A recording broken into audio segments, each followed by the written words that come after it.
Um. Hmm. Well, hopefully this will stay okay. I basically just restarted everything.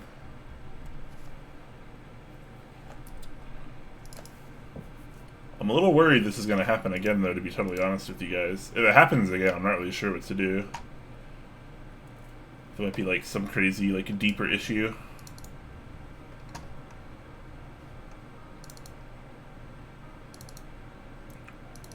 Three reboots is the standard. Yeah, I rebooted once. I just restarted my PC. Redid some cabling.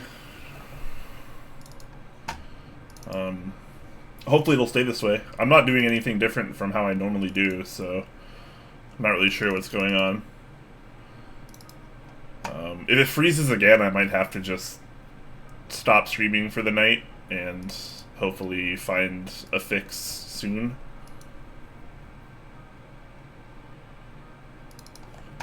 I don't know. That was really obnoxious, to say the least. But hopefully we can get through this. Everyone probably left by now, I imagine.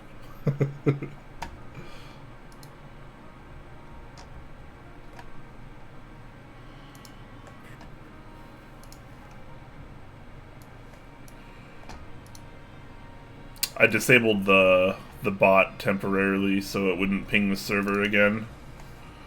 That way no one freaks out.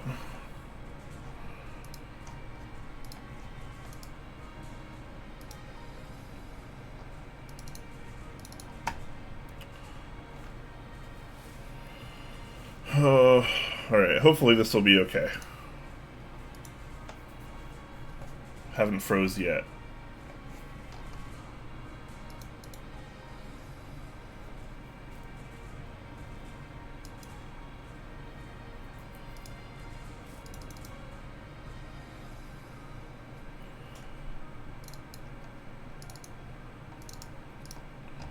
Okay. Well, now that I'm a lot later than I was hoping to be, we can go ahead and start this a little bit. Yeah, guys, keep your fingers crossed that my camera doesn't freeze again. If it freezes again, I'm probably just going to bail for the night and try to figure this out. But as long as everything's working fine, we're going to continue. So everything's currently working fine, so we're just going to proceed. So basically, the idea today for this stream is kind of a build stream of sorts, but more so I want to do some testing in this. I want to try to get some feel for the acoustic properties of this board. It's quite a bit different from a lot of boards we've seen in the past. Did I change my shirt? No. I've been wearing this Dixie Mix shirt all day. So basically what we're going to do here is we're going to use a hot swap PCB. I have an ONZ version of the HS60 V2. I already have stabilizers clipped and lubed on there, so no big deal. The idea here is we're going to try out some switches and some caps in this, maybe do a little bit of sound testing, see how it feels, see how it sounds, and then we're going to swap to some other switches and other caps to try to get some variance on the sound and see what we can accomplish here, basically. With the honeycomb design cutouts on the inside here, which I will show you more of in just a moment as I open this up. So the top or a gasket mount? Neither. This is a fairly standard sandwich mount design, except there are some I don't know, nubs, I guess, that hold the plate into place a little bit easier. You guys will see in just a second.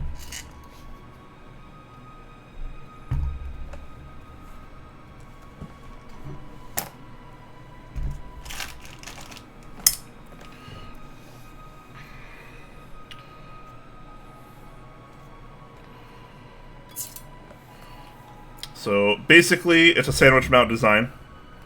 The plate rests within these little grooves that are over here. There's one right there. There's one right here. There's one right there. And then another one right there. They're raised just a little bit off the case. You don't necessarily slot them into the plate per se, but they do kind of help grip it. So as you can see, once they're locked in and pressed just a little bit, you can kind of move it around a little bit and it stays a little bit. And then also same thing on the top. They are all over the place. So it gets held in from both sides, but it is a sandwich mount, so you know, pretty obvious. It just sits right here, and then the top just goes on top of it like that. Nothing terribly complicated. It does look like a pretty universal plate. He did actually send me 2 plates.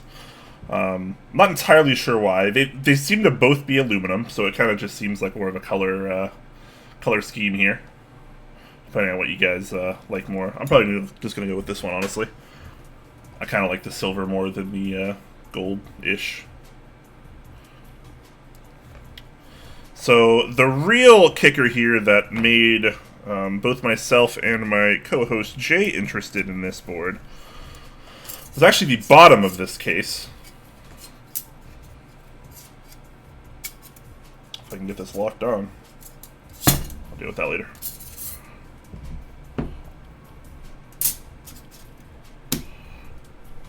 So as you can see, there are quite a few of these little, I don't know, hexagonal cutouts here. All throughout the bottom here. And they start shallower up here. So this row of the 3 is the shallowest. Then this middle row gets a bit deeper. And then the final row towards the back is even deeper. I'm trying to get a good angle on this so you guys can see. So this is this design is kind of the reason that it's called the Honeyboard. Uptime, I've been up for about 7 minutes. Had some technical difficulties that put me back. Sorry, guys. So when we first saw this interest check, Jay and I were very curious to see how the acoustic properties on this were going to be, because usually you don't have any kind of cutouts like this inside of a keyboard. This is a fairly new style of design. And we were very interested and curious to check out how it was going to perform and see if it's going to make any differences over other more standard keyboards that are also, you know, simple and sandwich mount, something like maybe a TX60, which I don't have to compare against at the moment, but you know, a lot of us kind of understand and know that that kind of reference design and sounds because we're used to it. But this is kind of a whole new beast, and hopefully we can get some good results here. So the idea here is I have a couple different switches and a couple different keycap materials, and we're going to basically just see what sounds and feels the best. So kind of a build stream, kind of a testing stream, depending on how you guys want to look at it. But, yeah. Is the music too loud, by the way, guys? Let me know if the music's too loud or too quiet.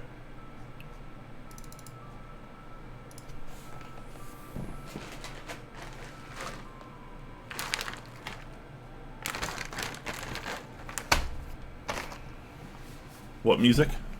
Is it really that quiet? Alright, hold on.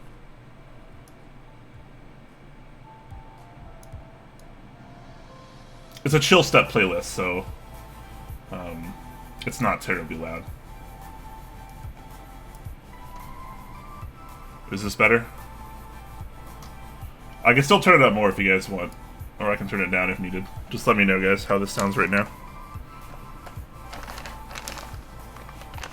You like it there? Cool. So we're going to start with some Gateron ink switches. These have been lubed with MCG 111. These are currently using the 55-gram novelty springs, the spring prototypes. So this is actually actuation weight. So these are probably around 67-gram bottom out if they're 55-gram actuation. That's probably pretty close. So these were lubed by Straight Classy. I haven't put them to use yet, so these are fresh.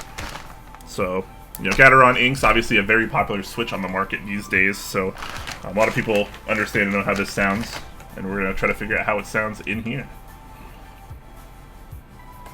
This base is 3D printed? No, this is metal. This is aluminum. CNC'd, I imagine.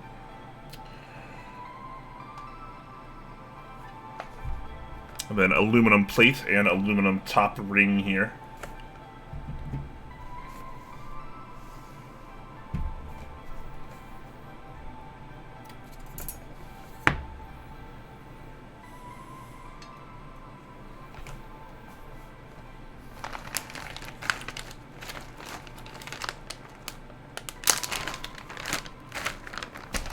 Alright.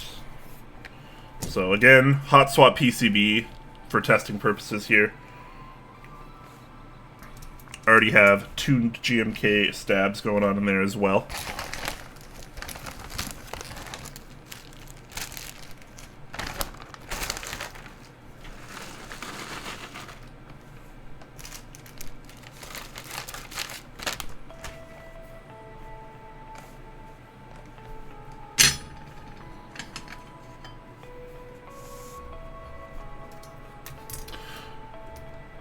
Yeah, I do believe it is CNC'd in BC. Ouch. Nah, it always sounds worse than it actually is. Yeah, so I'm pretty sure the guys designing this are also the guys manufacturing this, which is always kind of cool to see. That doesn't usually happen.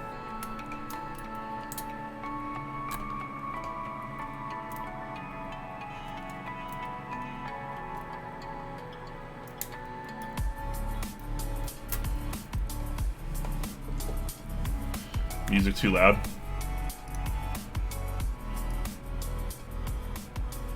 Turn it down a little bit. Sorry about that, guys. Is that still too loud? Let me know if it's too loud. Some of the songs are louder or quieter than others.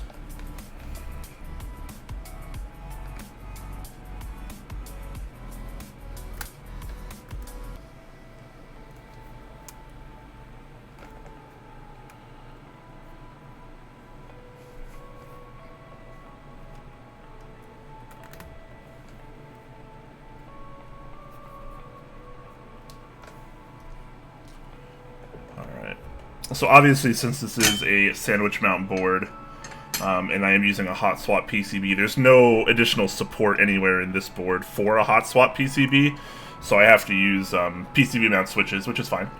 I prefer those anyways, just to kind of keep some stability in the board, since we're not going to have stability from the joints being soldered. But this should work. It should be stable enough once I have all these in.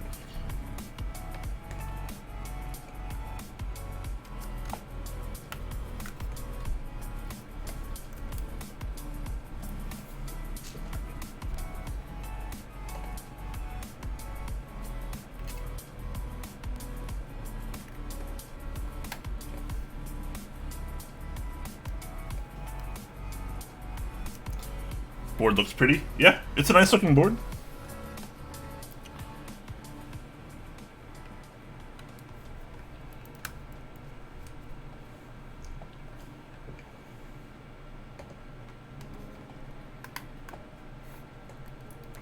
So basically we're going to test these with some lubed inks.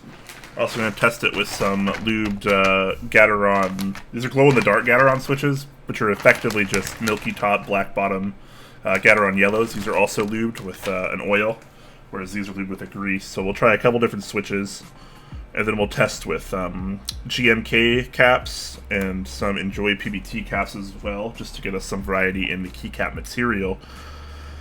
Might even try something like cat profile. But again, the idea here is to really kind of see how this board is going to sound.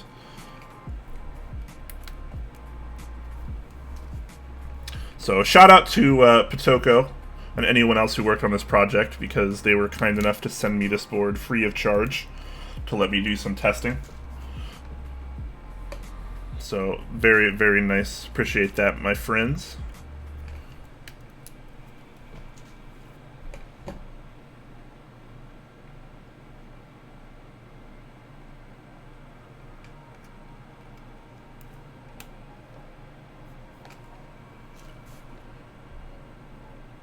Anyone else getting the new Aqua Tactile Zeal switches? Yeah, I actually have some right here. They are silent switches, though. These are tactile silent switches. I think they look amazing, personally. I haven't tried them in a board yet, though. They feel pretty good in my hand. But I'll have to try those in a board. Probably not this one, just because I'm more interested in a sound signature, a sound profile here.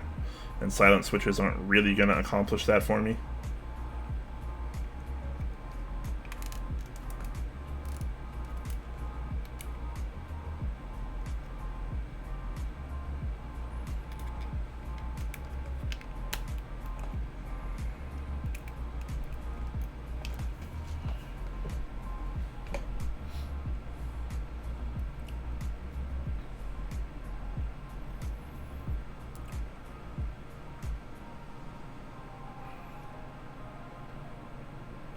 Brian, have you tested the new cherry stabs? Are they as horrible as people are making them to be? I actually haven't tried them yet.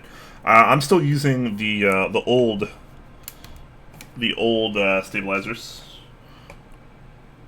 but I have heard many things about the current cherry style stabilizers, current cherry stabilizers. Have not tried them yet, but I hear they're pretty awful. I have seen comparisons where they are obviously quite different.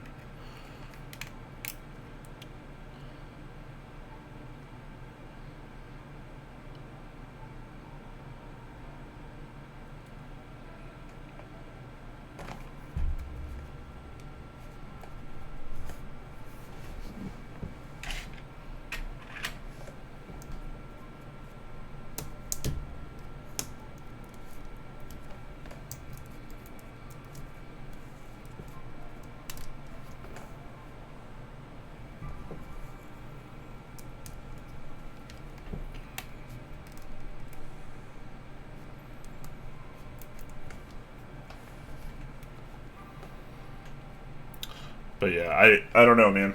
I don't know. I think there could be a solution in the works, so hopefully we'll get some more information soon.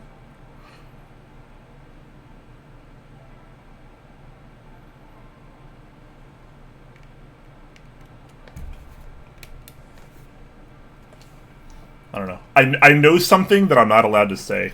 Let's just say that. But you guys will know soon enough.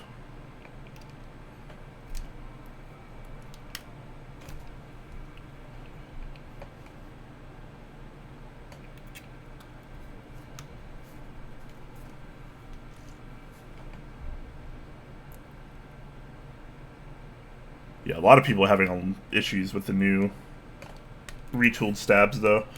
Yeah, I suppose Cherry just like retooled them and like didn't tell anyone or something, and made some changes that were obviously, you know, within their specs technically, I'm sure, but you know, obviously it's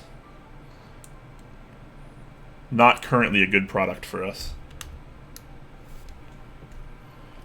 I feel like that's kind of always how Cherry's operated, though. Like, they've never cared about the smoothness of their switches or their stabilizers. Doesn't matter to them. They need functionality. That's what they want. Anything else doesn't really seem to matter. Which is kind of unfortunate. Because in the grand scheme of things, our community is very, very small compared to Cherry's actual customers. And their actual customers don't complain about how scratchy their switches are or their stabilizers are or what they could do differently. They just assume that Cherry's the best of the best.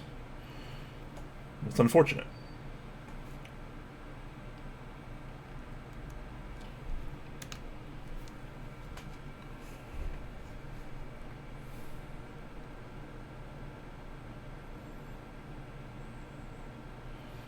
Okay, then, keep your secrets. Nice. I get the Lord of the Rings reference. Actually, my girlfriend and I just watched the extended edition of Fellowship of the Ring the other day. It's been a while since I've seen them. I do love me some Tolkien, though.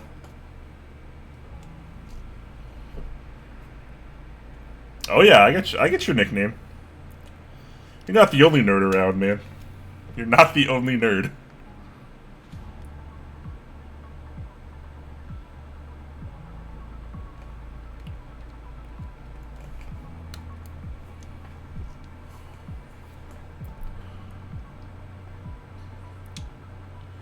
I mean, I feel like by default, if you're in the keyboard hobby, you're kind of a nerd. At least on some level, right? You know, a lot of the people in our hobby, it's like, you know, a lot of them are programmers, coders, etc. That's pretty nerdy. Maybe you're into gaming, PC building, stuff like that. A lot of crossover in this hobby. Does every site sell the new Cherry stabs now? I'm not sure. I'm actually not sure where you can still get the previous versions. I know Novel Keys, obviously, who's, you know, a pretty big retailer in our community.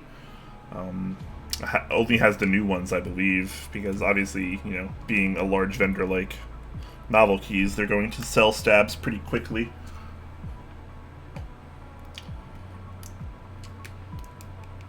But it's kind of a big deal, right? Because you know, actual cherry stabs, or you know, the GMK branded cherry stabs, are a staple in this community. They're a good fallback, and there are other options, obviously, but yeah, they're kind of our fallback. Like, they're not perfect, but they've always worked for us. You clip them, you lube them, and they're functional. So to not be able to have like that kind of fallback, that fail-safe that we're used to having, is honestly scary. Like, imagine needing stabs and just not being able to get good ones. It's rough. It's bad. And I'm hoping that there's a solution in the near future and something gets resolved, because it's just unfortunate. But at the same time, I feel like there should be vendors and manufacturers that are pushing to make you know, new stabilizer solutions, preferably with the same footprint. Because there's no way it's just impossible. Because, you know, we've been using this stabilizer technology for what, 50 years now, almost, I think. Since the late 70s, early 80s. Like, these are our stabilizers. That's what they've been. It's so dated now, and it's not obsolete, obviously, but there's got to be better ways to go about it after 40 or 50 years. Early 60s, even? Jeez. Yeah, so we're coming up on 60 years, then?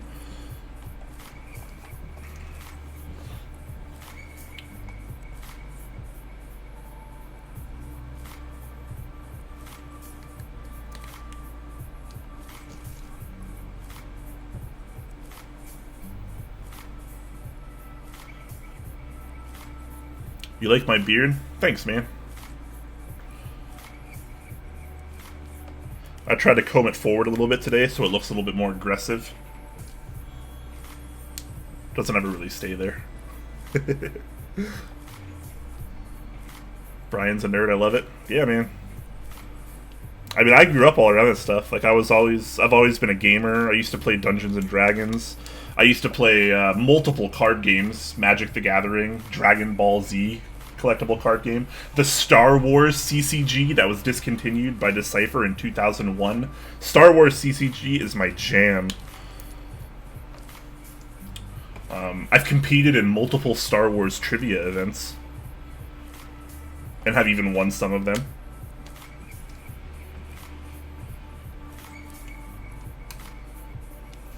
I know, right? Get in line, ladies.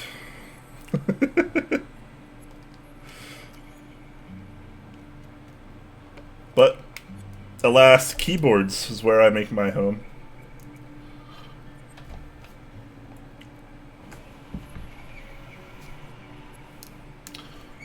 Aaron Josh subscribing with Twitch Prime. Thank you so much, man. Appreciate that. Also, shout out to all of you Amazon Prime users. Maybe you didn't know that you have Twitch Prime for free. And that allows you to subscribe to one Twitch channel of your choosing every single month at no extra cost to you. And if you're not using that sub, and maybe you like the content that Top Clack does, consider using it for us. Or if you have another favorite streamer, use it on them. Just make sure you're putting it to use, that way otherwise it's just getting wasted. Whether it's on Top Clack or not.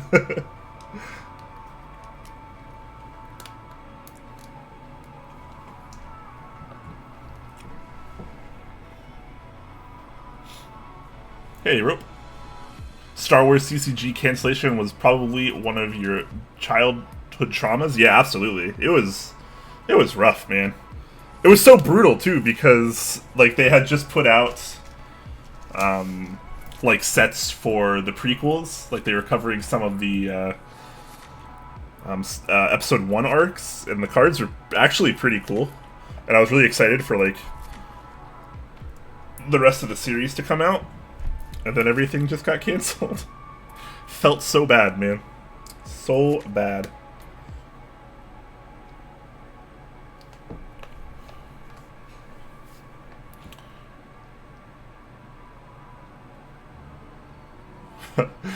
I'm flexing on you, Melody. Yeah, I mean, not everyone can be as big of a nerd as me, I suppose.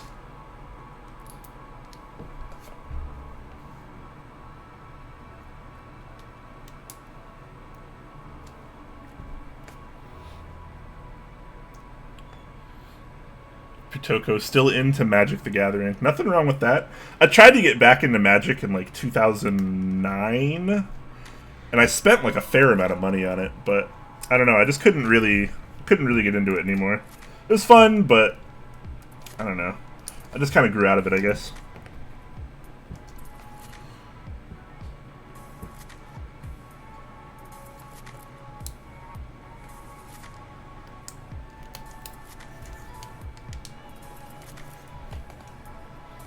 Maybe your beard grew out of it? Yeah. Yeah, maybe. I mean, at that point in time, I didn't really have facial hair. I mean, I had facial hair, but I shaved it. I used to just, like, clean shave. I didn't really start keeping my beard until about, jeez, I don't know, 4 years ago. Alright, I have all my switches in there? I do. Alright.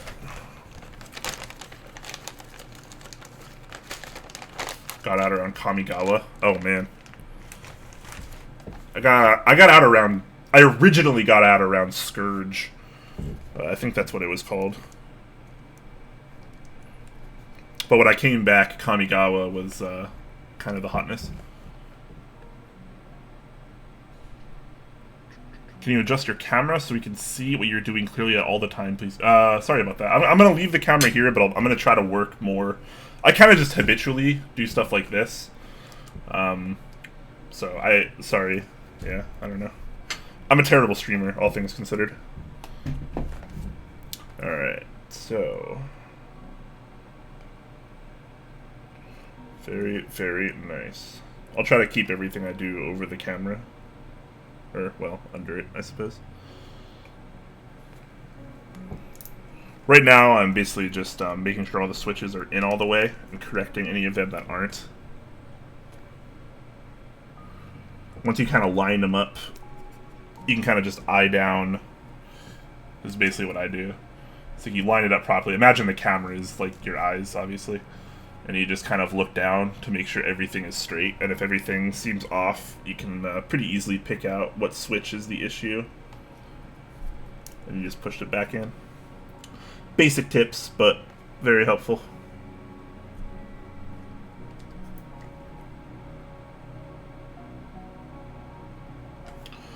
All right.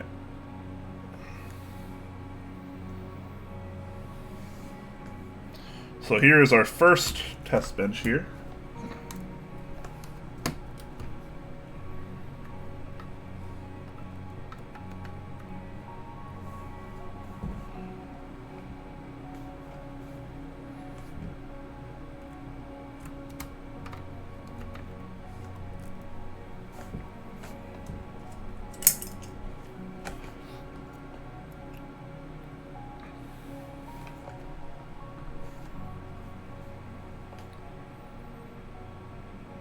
Did you guys intentionally not cover the FC65 due to the nature of the GB? I'm not sure why we didn't cover it. So basically what happened is I thought we covered it, but then we actually didn't. And then I forgot to put the interest check. Or no, I think there wasn't an interest check, but I forgot to put the group buy in for the week after. And then we just kind of forgot about it. But I think it sold out anyways. I think it was capped at like 65 units and all of them sold. So I don't know. I don't really have an excuse, honestly. We should have covered it, and we didn't, and that's unfortunate.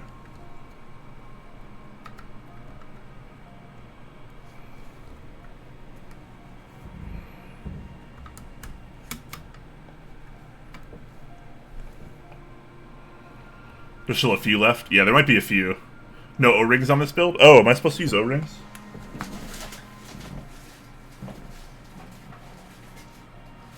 I totally forgot there's other things in here. My apologies, guys.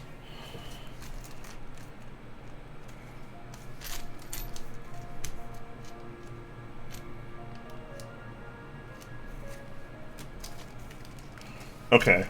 Pitoko, since you're here, you want to kind of walk me through what the your intended process is, just so I make sure I get this right. I'm gonna guess the O-rings go inside the holes, right? So like inside these.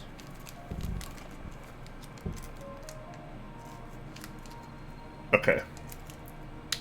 And then there's different length screws. Is it for the ones in the back versus the ones in the front? Because there's 16 mil, 22 mil, and 18 mil. Okay, so I imagine 16 in front, the two sides are 18, and then the 22's in the back.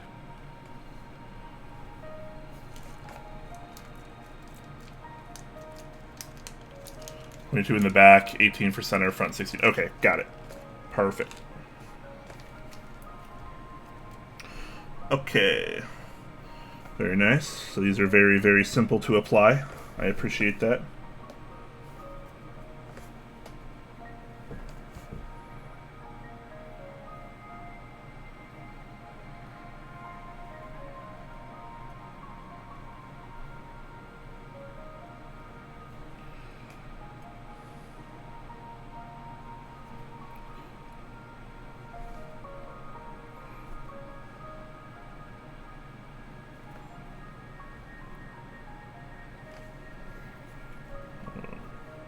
Feels like we got one extra here. Nice. I like extras of things, especially dropping them.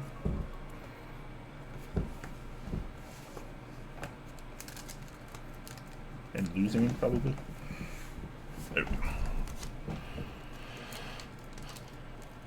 The Raging Asian.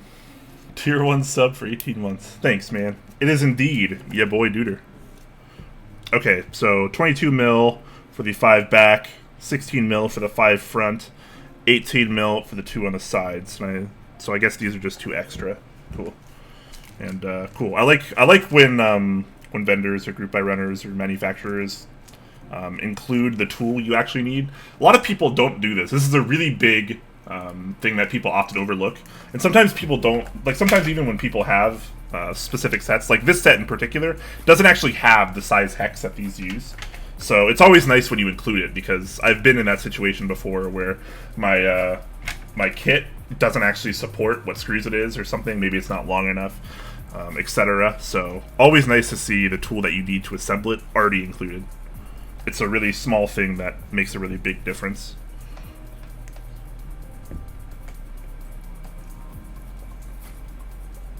Alright, so we got the O-rings in there.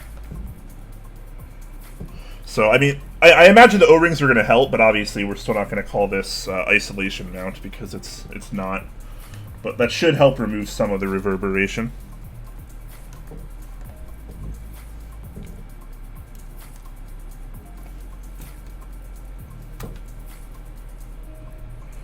Alright, so we'll get these 2 side ones in first.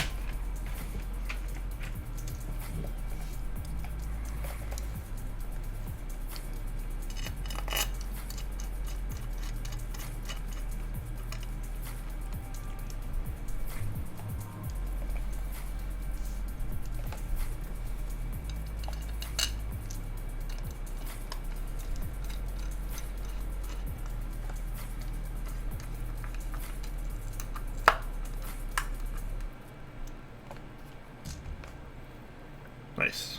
Alright. Now that those are in, put the front and the back screws in as well. Important question: burger, mac, or ramen? Important question. Am I going to be able to open this? What the heck? Tried opening this and I just ripped part of it. Well, I have other bags. I'm not going to worry too much here.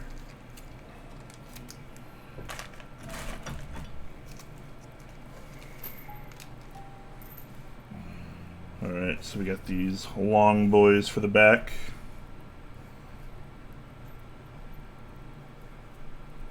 These shorter guys here for the front.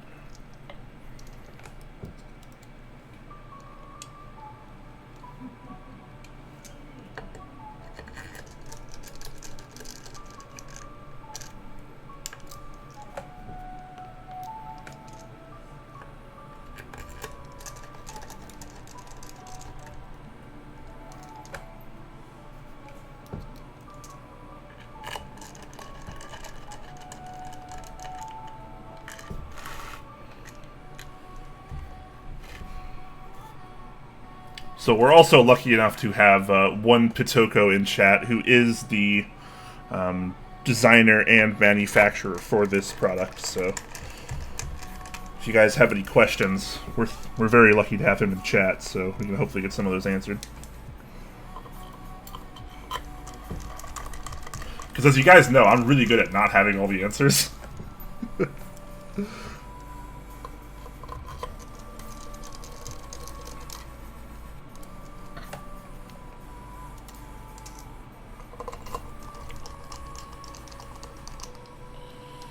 Anyways, what was the question? Burger, mac, or ramen? I'd go with... I'd rather have ramen right now, personally. So I'm gonna go with ramen.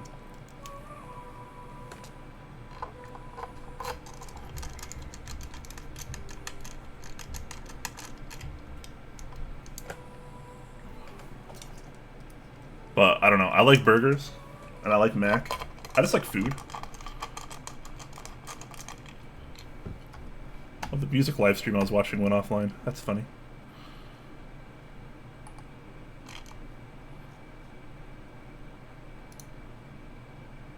Put this one on instead.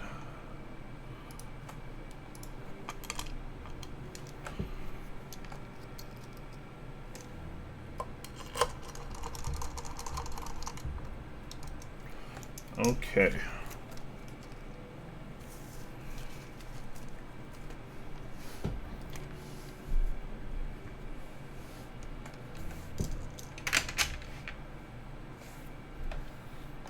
Did you just make a straw poll for your food, Ray? Kids these days. Sheesh. I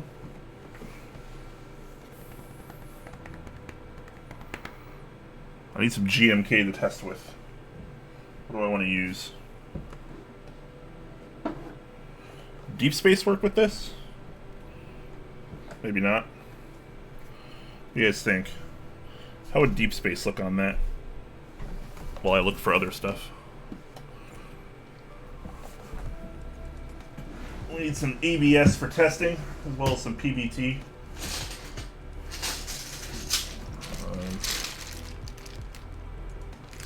We can test maybe test out some cam.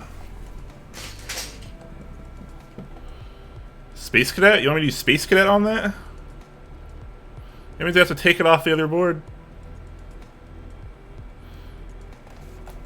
Alright. I know how much everyone hates Deep Space, so I'll put that away. I'm one of like 4 people that like that set. And, go black. Go white on black. GMK white on black. I don't really want to take it off this board. This is the board I'm using right now. I got DMG. I don't know how good DMG will look on that though.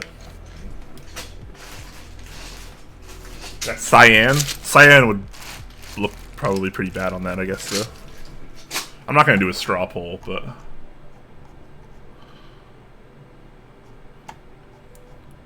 what do you guys think? White on black? Yes, please. White on black sounds great. Minimal. Got Moto. I sold Moto and Minimal because I need to pay rent. But I still have white on black. I don't have Minimal right now. Sorry, guys. White on black could work here though, right? I feel like that could be pretty cool. Have like a darker theme. So we'll try white on black. This will be our control for ABS caps. Then maybe we can try something like Enjoy PBT Slate to get like a PBT reference for sound as well. Obviously, I don't have professional grade equipment. I'm not awesome like Nathan Kim and have special mics for all this kind of stuff. But we're gonna try some sound testing just with what I have. So again, not gonna be crazy professional, but we're gonna work with what we have because sometimes you have to do that. So I just have white on black here sitting in a bag, so I'm gonna go put that to use.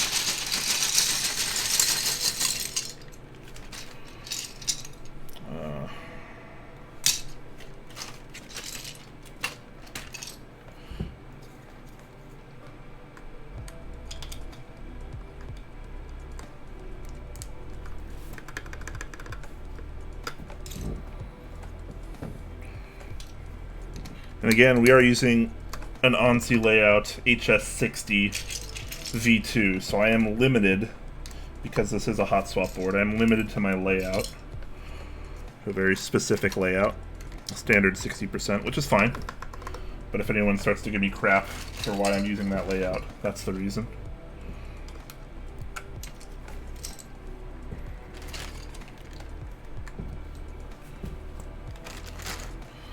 Yeah, Slate's a pretty good set too. I like Slate quite a bit.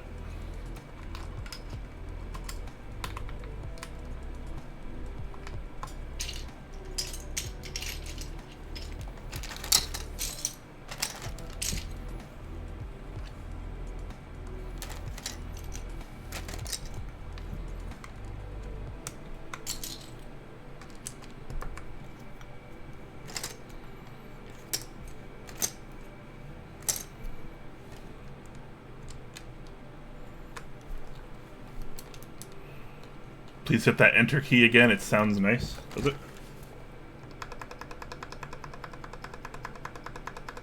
It's a pretty good enter key. I'll once I get all the caps on, I'll pause the music and I'll bring the mic a bit closer as well, so we can try to get some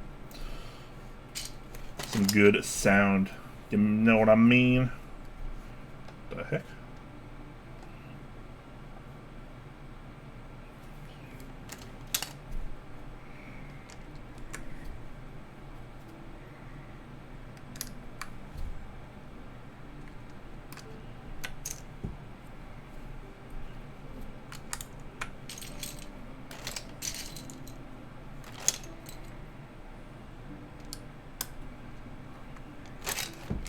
Oh wait, that's wrong.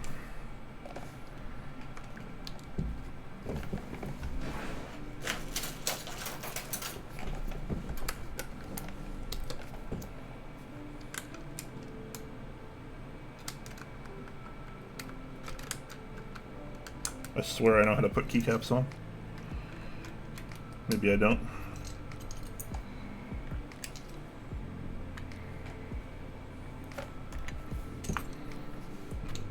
I kind of like the white on black aesthetic on this board, though. This is coming together, as the kids might say.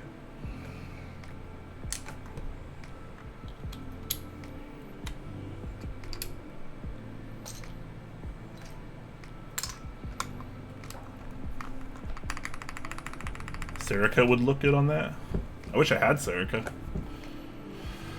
I feel like Sangon has taken over. I mean, when you think about it, Sangon is pretty popular in like our niche community, where a lot of us are kind of living and breathing keyboards, for lack of a better term.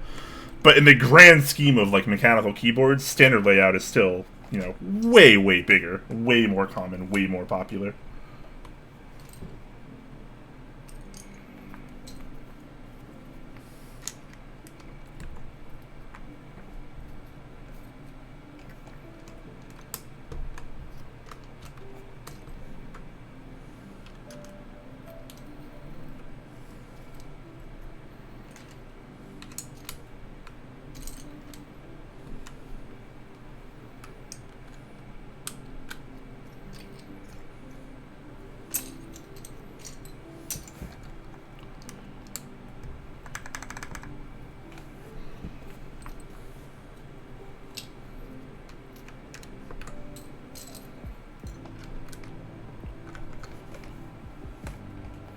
There is music playing? Yeah. Can you guys not hear the music? You guys should be able to hear the music. It's a chill step playlist, so it's not super loud.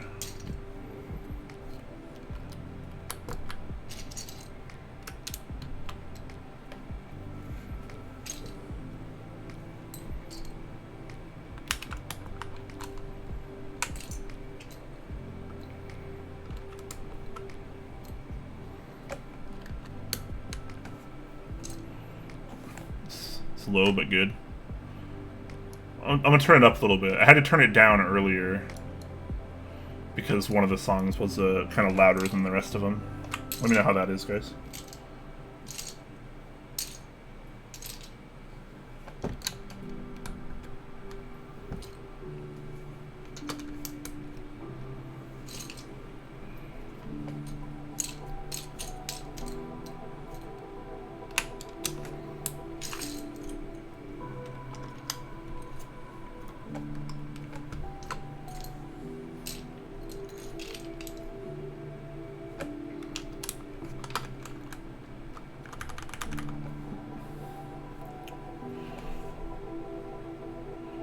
One of your new aluminum space bars would look good on that. Aluminum space bars? Interesting. I'm gonna be totally honest. Metal space bars scare me a little bit. I don't know, I feel like it's hard to get the sound really good on metal space bars. Sometimes there's just a little too much ping, maybe a little too much reverb. The weight of it may make it feel a little funky. They often look really cool, but maybe not my favorite as far as functionality goes. But again, I haven't actually used one in a while.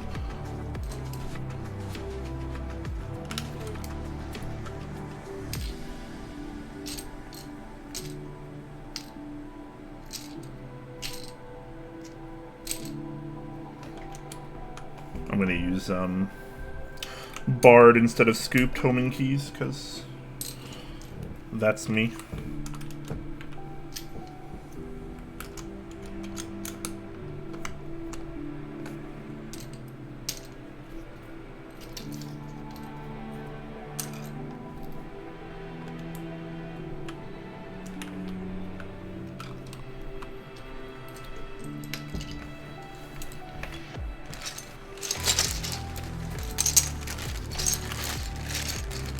Are those inks? These are indeed inks.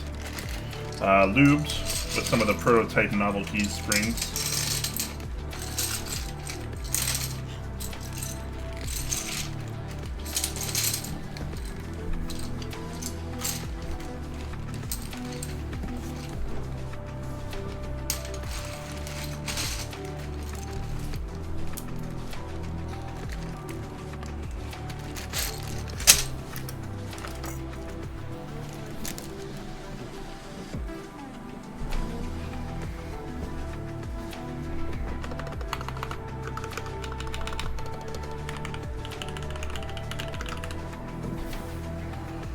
Oops, I can't.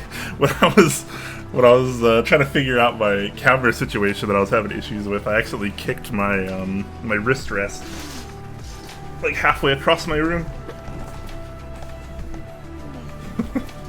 Sorry, Chi.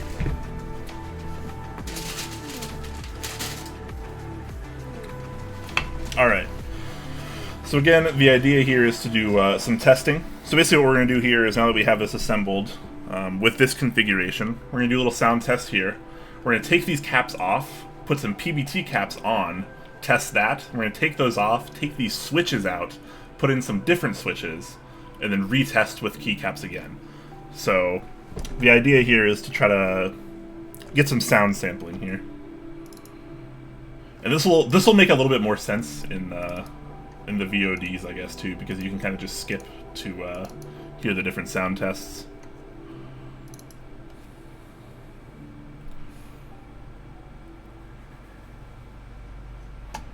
Sushi, thank you for the sub, sir. You hear that people like keyboards around these parts? Some of them might.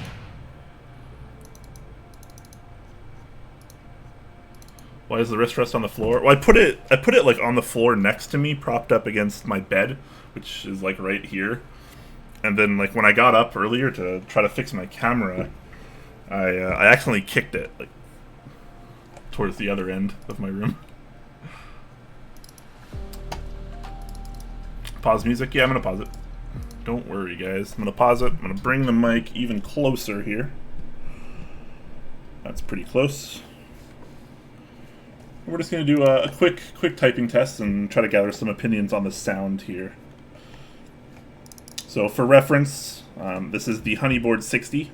The plate is aluminum. This is an HS60 V2 PCB. These are Novel Keys Gateron ink switches that have been lubed with Crystal Lube MCG 111 and some 55-gram actuation Novel Keys prototype springs, so probably around 67 actuation, you know, all things considered, and a GMK white on black.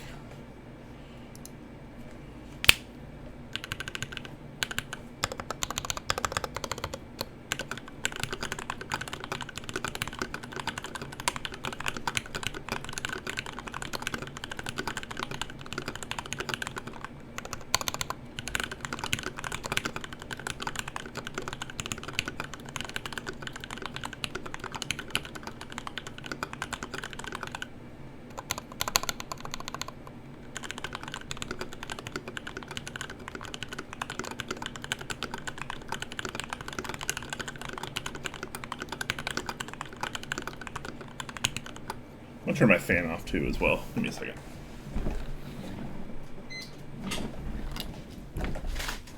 Try to get a quiet atmosphere here.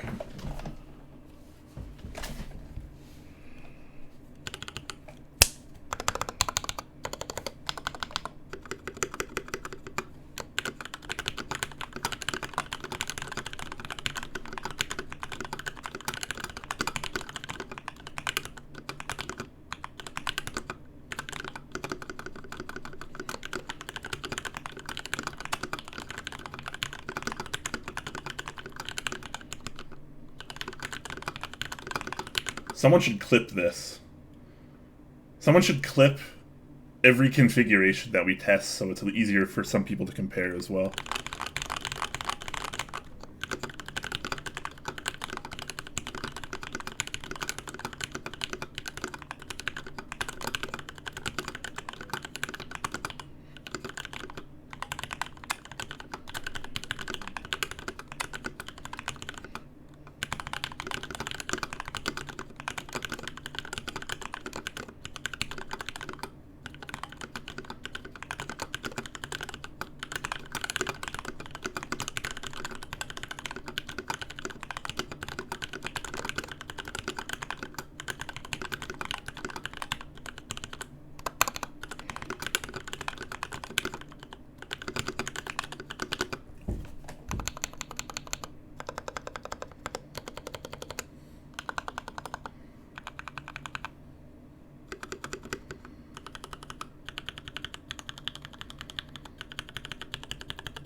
Okay, so I'm gonna automatically right off the bat say that the honeycomb design definitely makes an impact on the sound.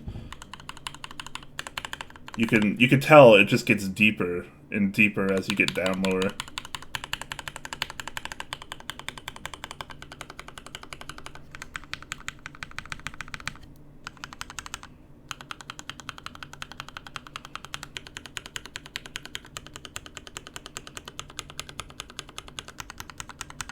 Sounds like you're tap dancing? Sort of.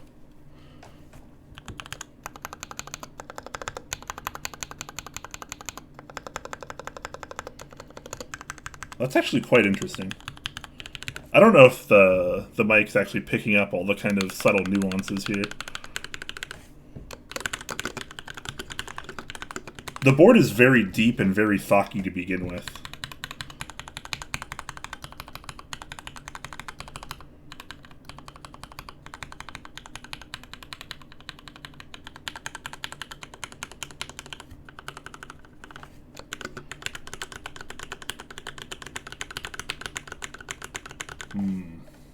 Very interesting. Very interesting. Alright, I do like the sound of it so far, though. It's a very deep sound.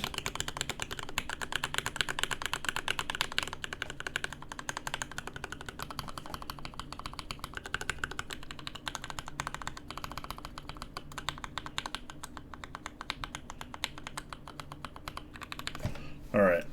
Now we're going to try it with a PBT set. That's the idea, at least.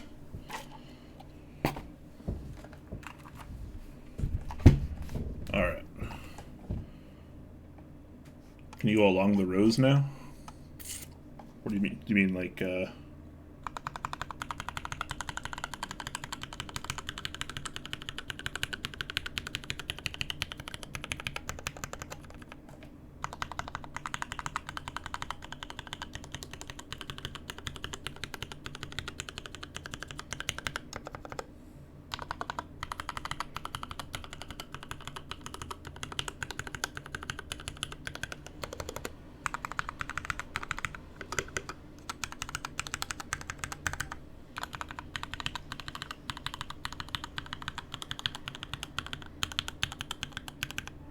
I think the rows are actually pretty consistent with each other as far as like sandwich mount design goes. I think it's pretty consistent. You definitely get a little bit of change on each row.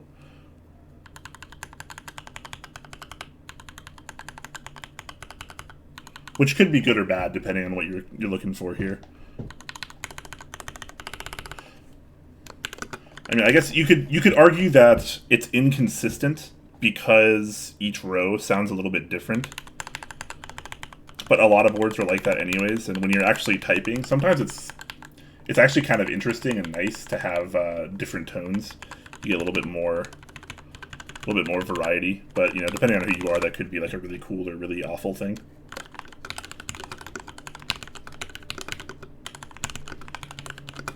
I don't think it takes away from the experience at all.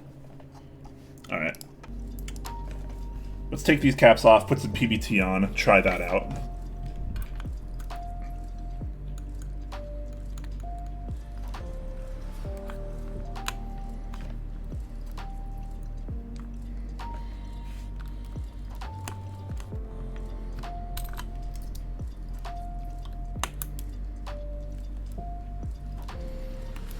Tolerances are pretty tight along the edges too, which is kind of nice, but definitely makes it a little bit harder to take keycaps off along the edges.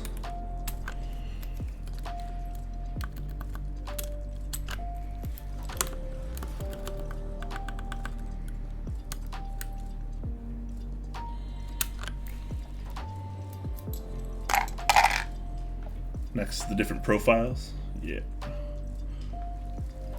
Have a good night, Gonalindrum. Appreciate you hanging out, my friend. Hope you have a good night.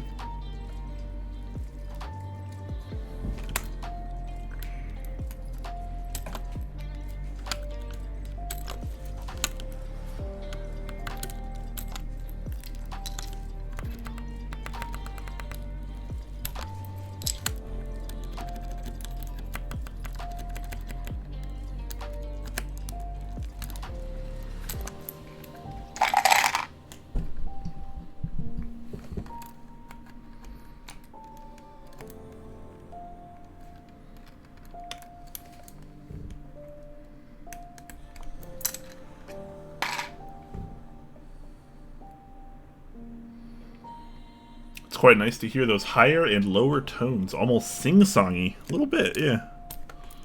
A little bit. Oops.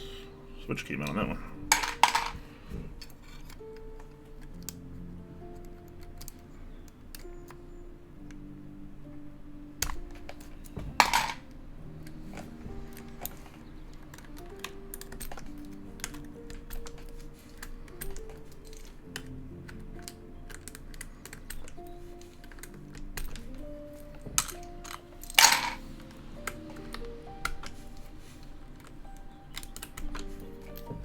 You know what would be really fun is a palm pleat on this board. But of course I think that of every keyboard. Because palm.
Come on.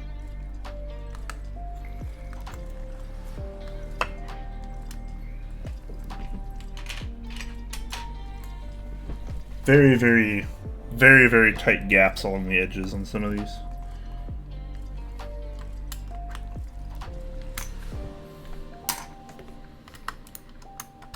Might have to get creative taking off some of these caps.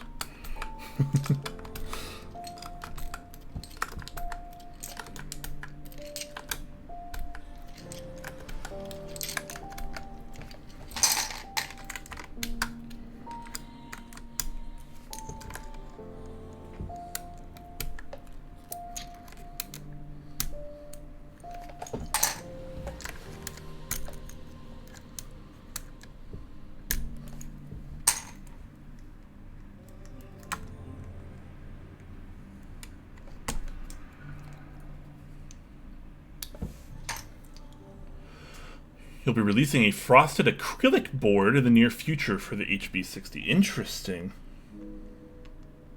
Frosted acrylic 60, huh?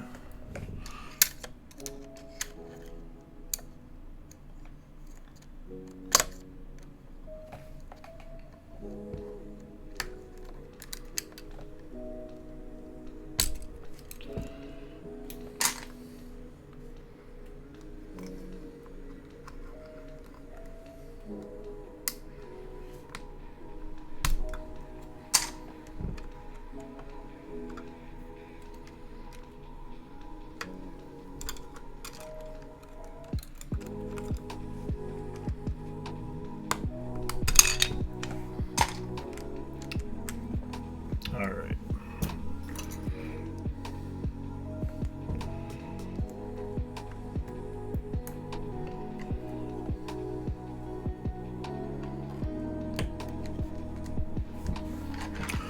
Set that aside. Now we'll try out some PBT.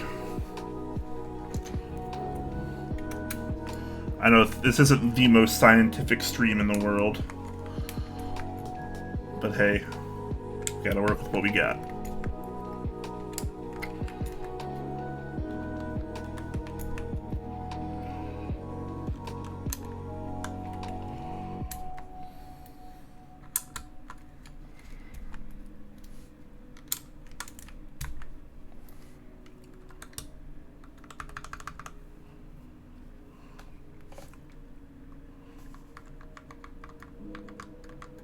Oh, frosted acrylic plate. Okay. That makes a little bit more sense. That could be pretty cool.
Do the ring-style pullers damage GMK keycaps? Yeah, ring-style pullers damage every keycap.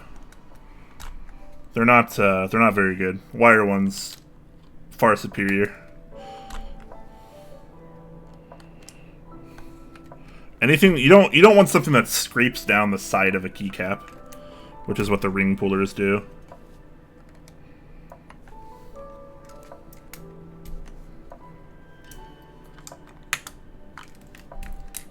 You want to get the wires because they get under the cap. You can pull from the bottom.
That Palm keyboard. I don't have any Palm keycaps, but I do love the Sirius. Still currently my overall favorite board.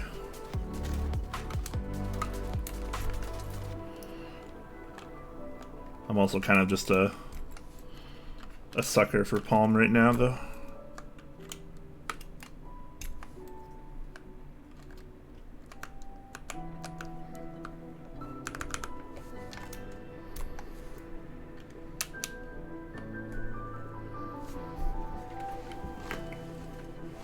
Let me grab the rest of my slate.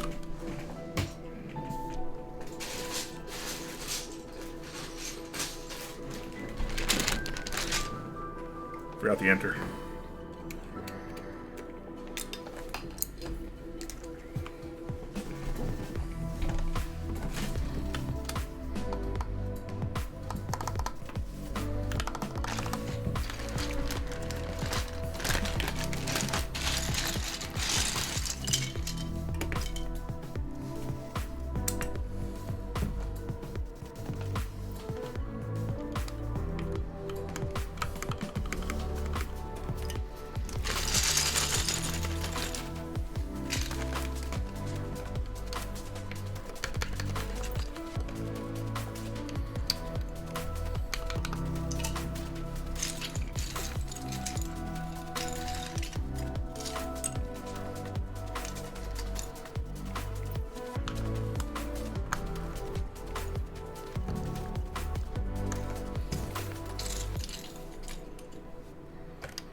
Where are all my 1.25U?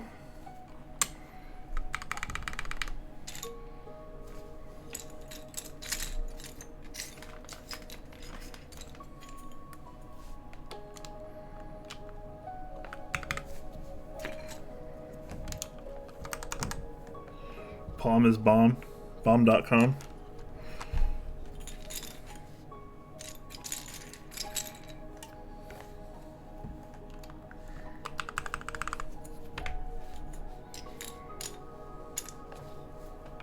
There we go.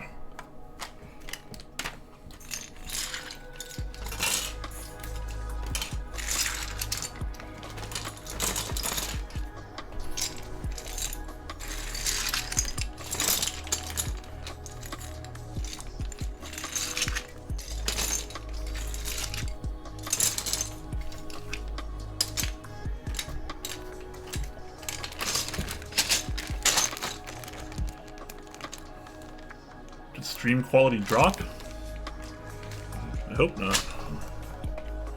Let me check out the specs here. No, everything looks okay on my end. No dropped frames. Everything's stable.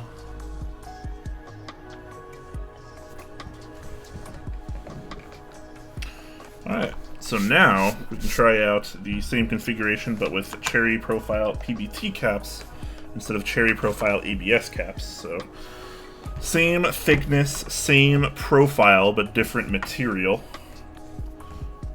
Pause the music and get a little bit of a little closer mic there.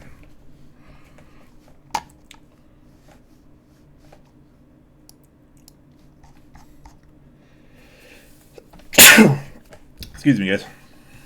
Allergies. Feels bad, man. Alright. ERK says, "Hi, I'm from France. I'm totally noob about keyboard making. What would you recommend to someone is new and want to create his own keyboard?" Wow, that's a really loaded question. Sheesh. Depends what kind of budget you have to spend. Anything in particular you're looking for.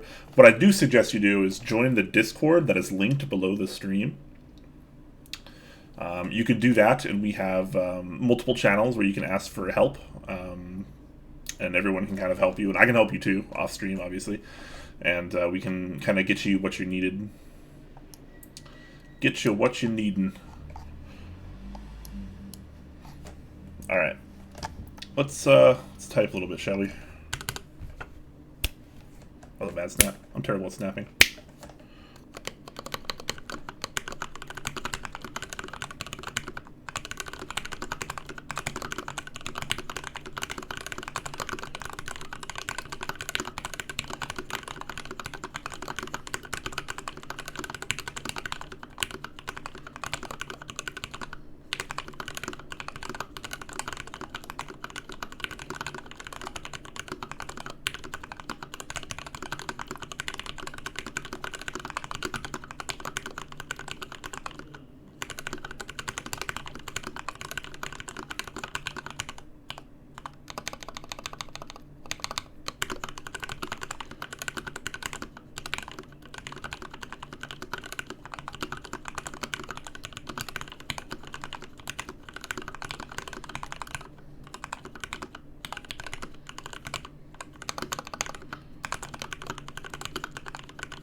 PBT sounds more muffled. It does. Obviously, PBT is a denser plastic than ABS, so you definitely get a little bit more muted, a little bit more of a thud as opposed to a clack here.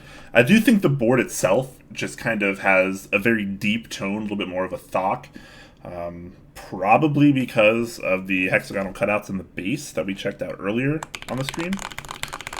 That's going to be my guess, but yeah, we get the same tone differences here between the rows, which is going to be partly because of the caps also, obviously, because, you know, these caps have more mass than these caps here, for instance.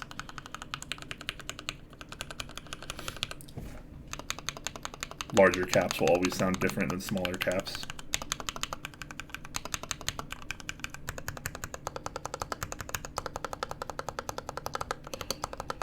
That's just about the best sounding enter that you'll ever get in your life, though.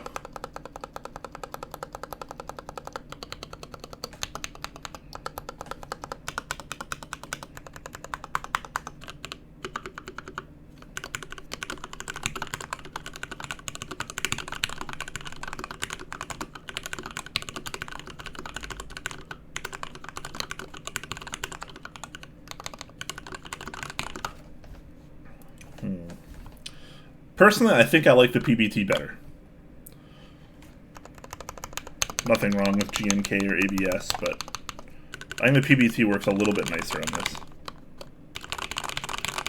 It almost sounds like it's not even a metal plate. It sounds more of like a plastic plate, which I prefer, and that might be why I like it so much.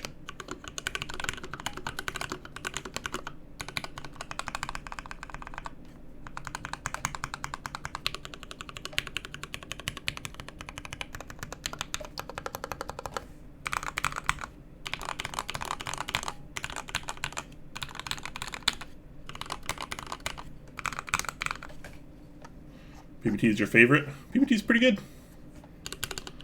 It's pretty good.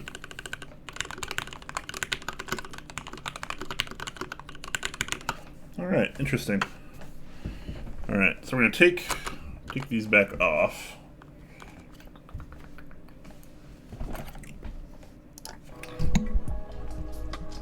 Now we're going to try some different switches.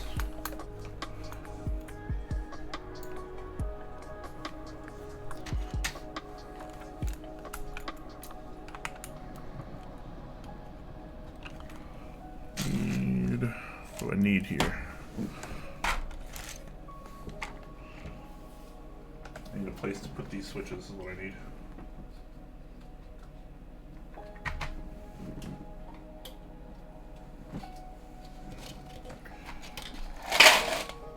That works.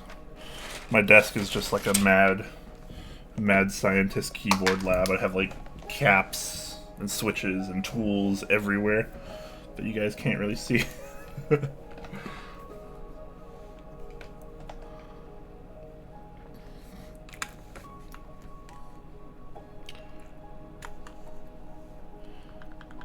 Talisman says, I think that this board, with its unique honeycomb design, is just the beginning of a whole new era of development in terms of tuning the sound of the keys, by considering the compartmentalized space under the individual keys. Yeah, I totally agree. And that's why, you know, when Jay and I saw it, we're like, wait a minute. This is, I don't know if this is intentionally done for sound, but the possibilities are there. And it's not the first time that we've necessarily seen tuning like that for sound. I know, I'm trying to remember the group buy runner's name, I think it's Winde, was trying to run a group buy for a keyboard called, it was a group buy for 2 keyboards. One was called the Reflex, and the other was called Paradox. And I don't remember if one or both of them had kind of like an open grill bottom that was supposed to, you know, kind of focus sound. There was another one recently called the Square 80, I think? The iNet Square, I believe. And it basically had, I could be totally wrong, but hopefully someone in chat can correct me, but it had basically exhaust vents on the back, 2 of them, on one on either side. And so that way the noise would come out, like, back here this way. And it was the most interesting thing. But I've never, you know, the Reflex and Paradox never really worked out in group buy. Because it was just very expensive. And I don't think the Square TKL happened yet either. So, yeah, like, nothing is really on the market that actually implements some kind of sound tuning via the design of the actual keyboard itself. So I think I think you're right. It's effectively uncharted territory, and it's really interesting to see some designers and/or manufacturers that are willing to put in the effort and time to try to work something out. Because, you know, we've done so much with keycap materials and profiles and switches and switch materials and plate materials and, you know, low profile and high profile and you know, lubes and stuff like that. I think it's time that we take the next step into, like, the sound territory, which would be, you know, actually designing keyboards around specific sound signatures. You know, of course, it's not going to be necessarily easy, and it might be a rough start. It's kind of a hard thing to do. But, I don't know. Could yield some very, very interesting results.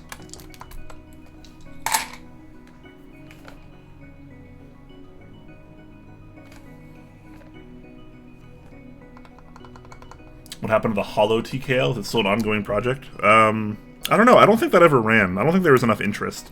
So the Hollow TKL was pretty interesting. It was a very interesting looking TKL frame, and then there was no bottom to it. The bottom was just, like, completely open. So obviously that would affect sound as well.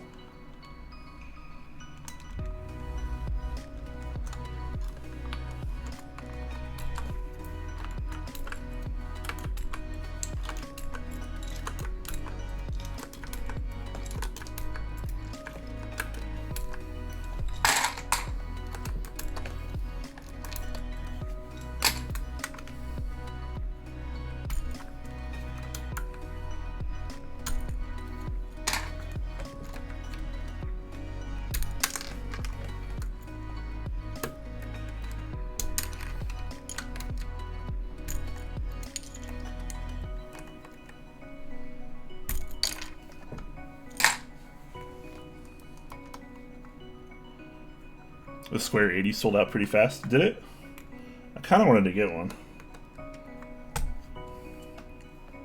But alas. Money.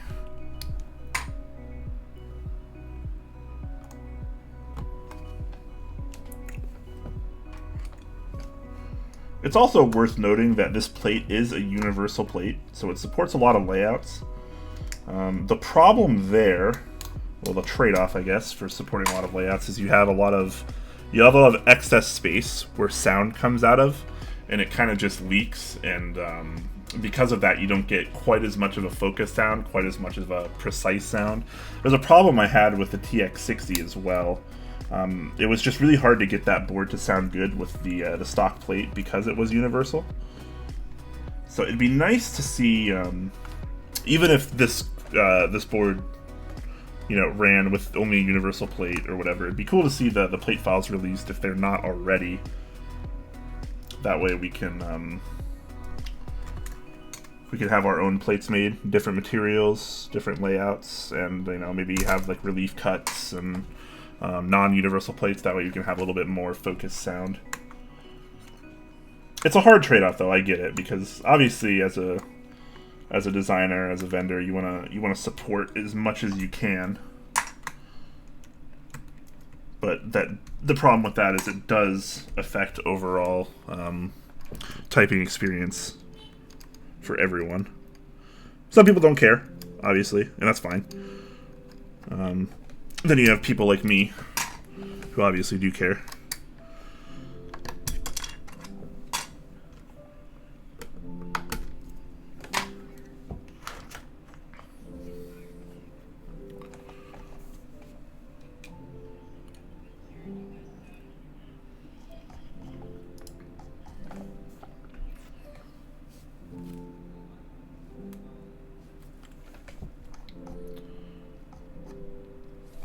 What switches are next? That's a good question. I wanted some tactiles, but I don't have any. I wanted some Zelios particularly, but I don't have any Zelios that aren't soldered into a board right now. So I can't test that, unfortunately. Same with Holy Pandas. I'm going to take one more look here. A lot of the switches that I have aren't lubed, and I kind of want to use something a little bit like nicer, like lube switches. Just for the sake of it. See, I don't really have anything else, so it's kind of unfortunate, but that's just how it goes right now. But we're gonna try some Gateron, what are basically Gateron yellows next. Black bottom, milky top, so a little bit different from the all translucent ink here. We are gonna get a different sound signature here, but it might not be overwhelmingly massive.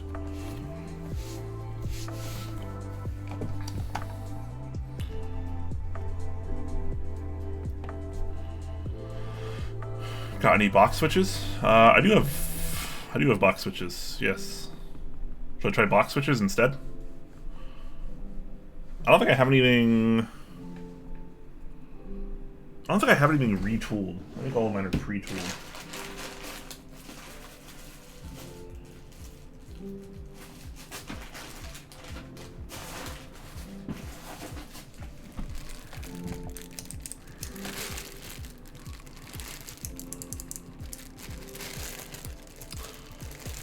Yeah, I have some box switches, but I'd have to take the time to retool them right now, which I could do, but I think in the interest of time, I'm not going to do that.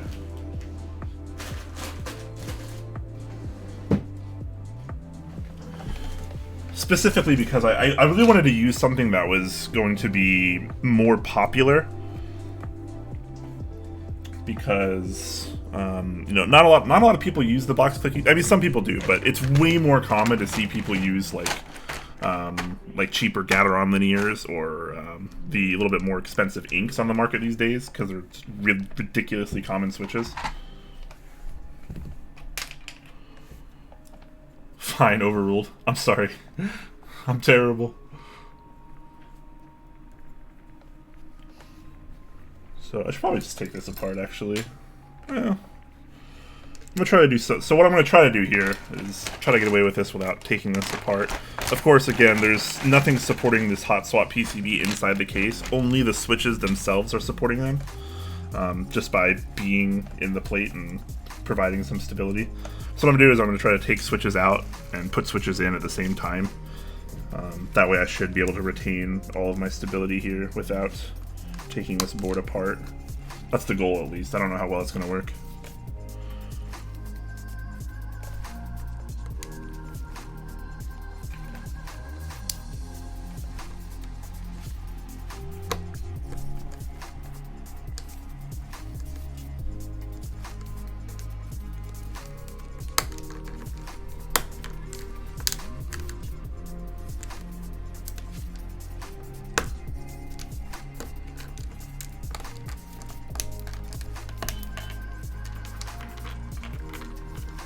So we're just going to take some out, put some in. Hey, it's your garage. Thanks, man. I do like the idea of using box switches, but I think another time would probably be best.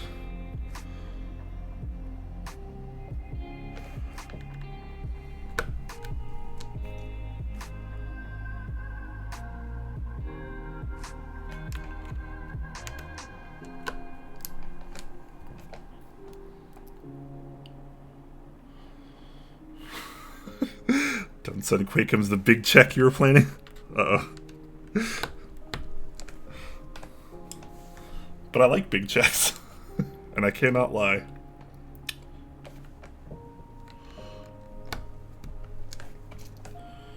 But yeah, I think this will be just a little bit better of a baseline because it's what more people use.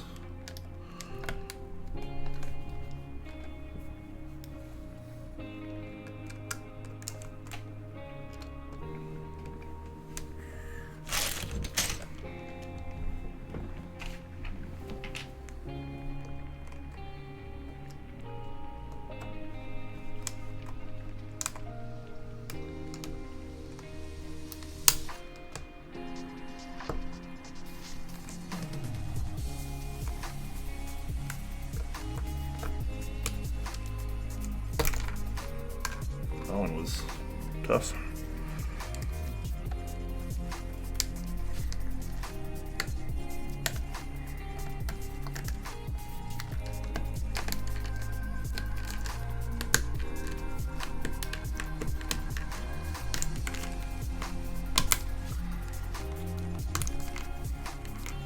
Again, just taking some out, putting some in.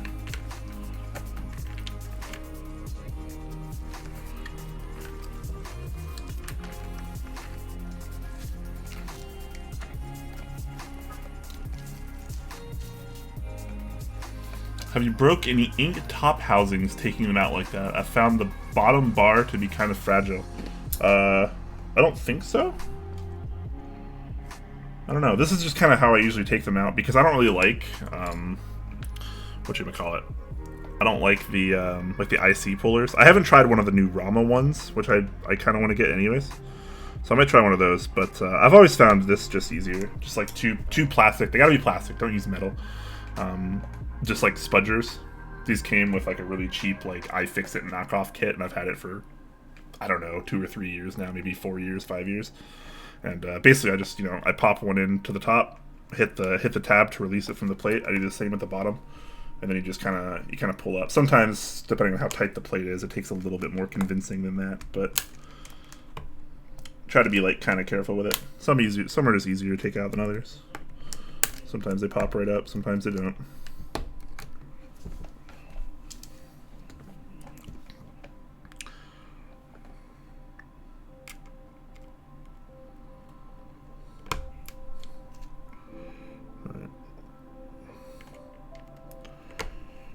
Realistically, I should take this apart and do it outside of the board, but I'm also kind of lazy. And this is seemingly working. Steno is monstrous. I still need to learn Steno. Because now that I have a Steno board, I can give it a try.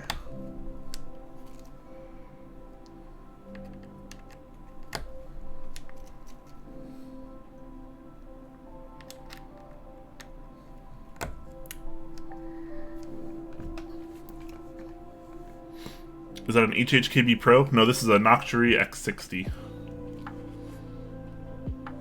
I do have an HHKB Pro, though. Well, Pro 2.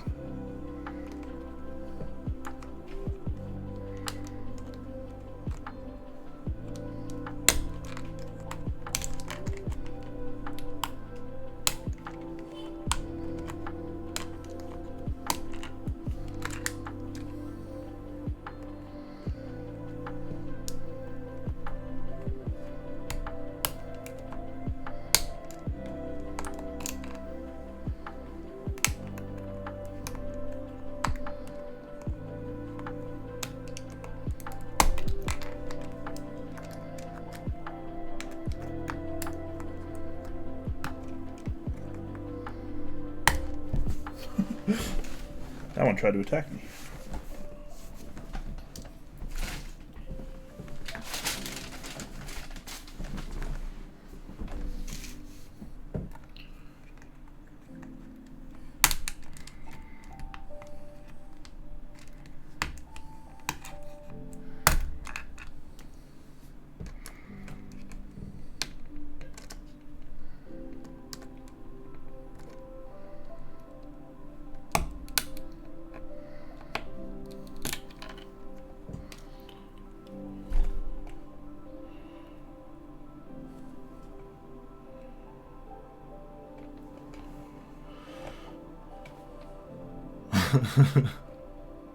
Yeah, if I reposition, like, literally any farther down than the camera is, like, if I aim it closer down towards me so you see more, it's literally just my crotch.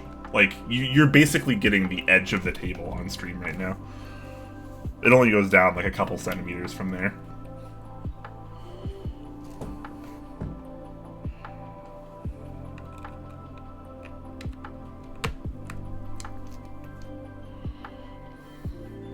That's what the viewers want. I guess some people might. I try to avoid breaking Twitch's terms of service. I'd rather not get banned.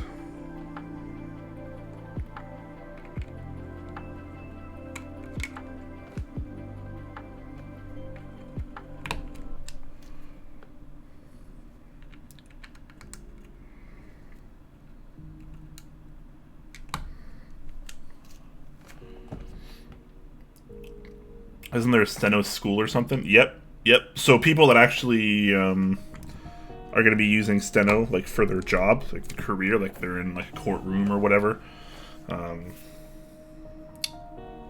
Yeah, to actually be like a stenographer, there's actually a school for it. And I did actually some research after I was checking it out, and the board got sent to me because I did say it on stream. The guy, I have it right next to me actually. His username is slipping me in my mind right now. I think it's like Germ or something. He made this kind of it's very simple, programmable steno board. And I basically said, if he sent me one for free, I would try to learn it. And I wasn't really expecting him to send me one, but then he did. And, well, so now I gotta hold up my end of the deal. But yeah, originally it was something I was gonna attempt to start in the 24-hour stream that we have coming up. That was the idea, at least.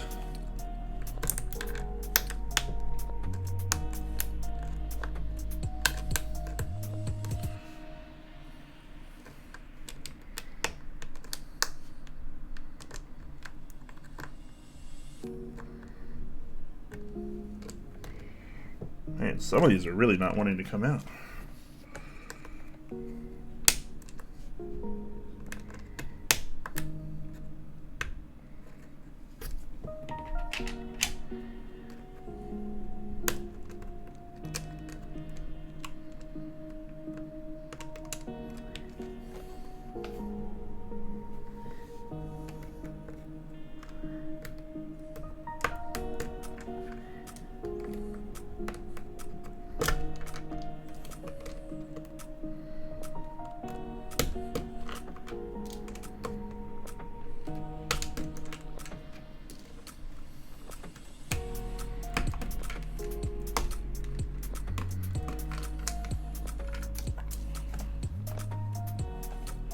How light are those switches? These ones are Gateron yellow springs, so they're, I don't know, around 65 gram bottom out, I imagine. I don't know the exact figure off the top of my head.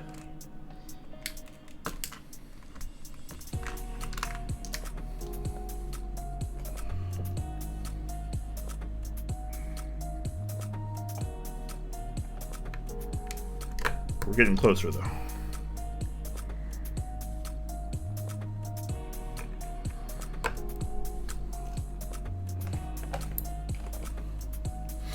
Oh, the one on the steno board? Oh, I'm sorry. Yeah, the switches are really light. I think they're...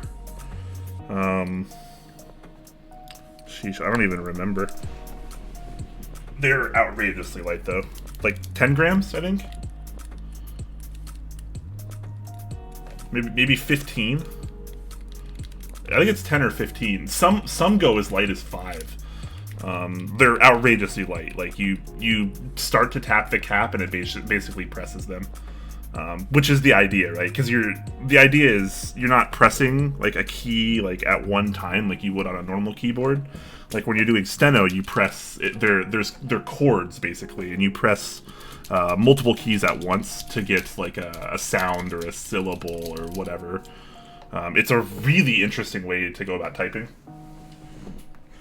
But obviously it takes a lot of practice and a lot of hard work because there, like you mentioned, there is actually a school for it. And most people that are, professional stenographers go to school for it for like, 2 to 4, maybe even more years than that. To even like be comfortable enough to do it in some kind of setting, it takes a bare minimum of 2 years of training. Because you have to be able to type as fast as people talk, basically.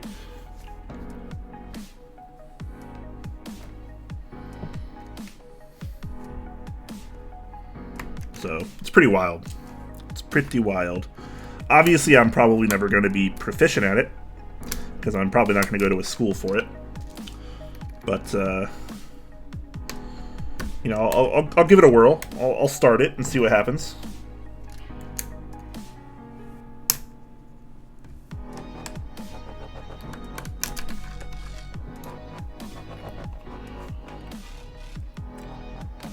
But yes, outrageously light switches. But again, used in a different format. Because instead of pressing, one switch at 65 grams or whatever it is, you're pressing a bunch of switches at 10 grams, like with your hand. So, it kind of adds up a little bit.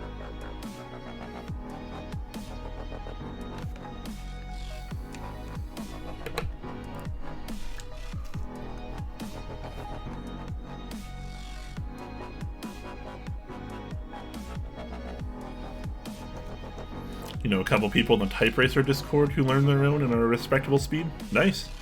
Yeah, I think... What kind of speeds are they getting? Because I know, like, professional stenographers, like, average, 300 or 400 plus words per minute, or 500 or something like that.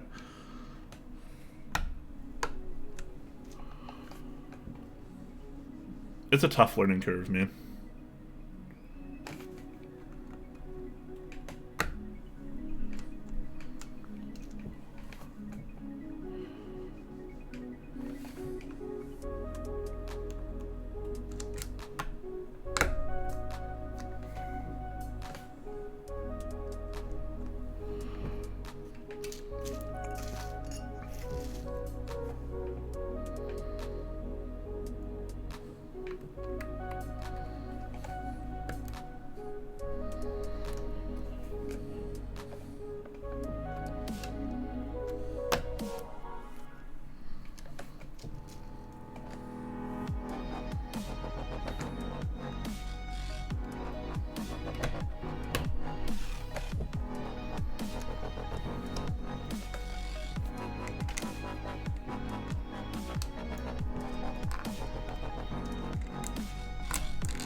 If you master stenography, you can provide written transcripts of Top Clack episodes produced in real time. Well, that sounds really complicated. I mean, I'm the one, manning the stream, so I don't think I could run the stream and do the stenography at the same time. That sounds pretty complicated, if I'm being honest.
Just steno what Jay says and have Jay steno what you say? Maybe. I don't know. We'd have to both learn steno then.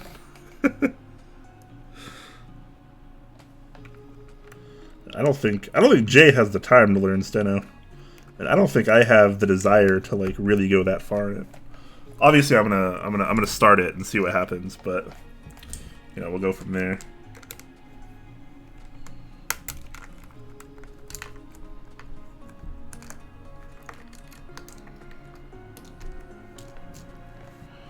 Serves Jay right. Jay's been working like overtime lately. He's been putting in like 60 to 80 hour work weeks. I feel bad for him. But then I remember how outrageously epic and ridiculous his keyboard collection is. That I don't feel as bad.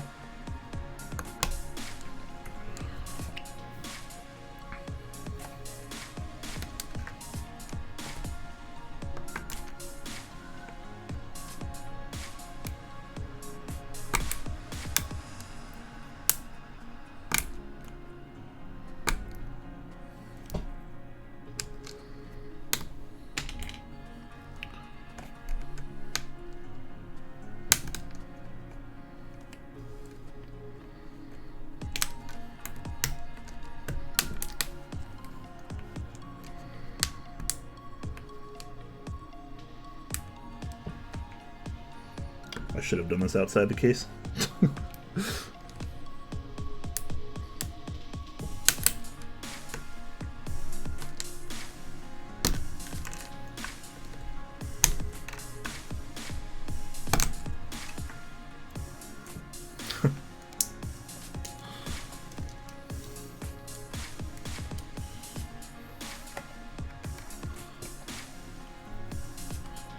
It's crackling plastic. It sounds a lot worse than it actually is, don't worry.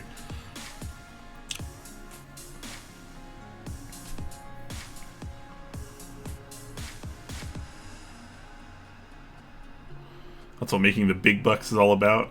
Used to make enough money to wallpaper the house with. Wow. But I missed watching my children grow up. It's all about priorities. That's a feels bad, man.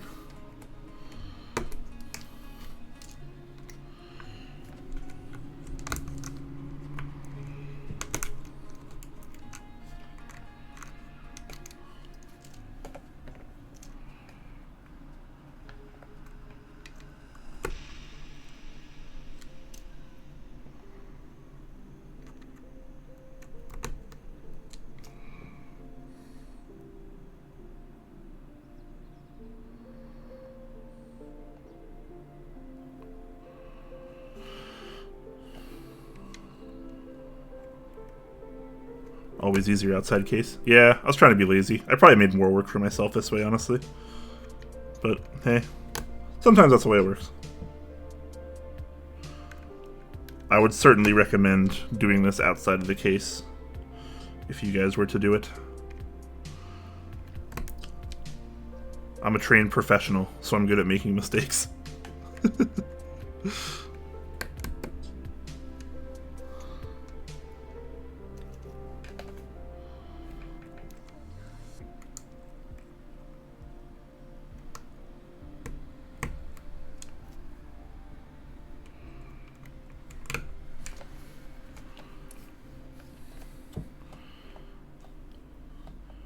Who is Joe? What do you mean?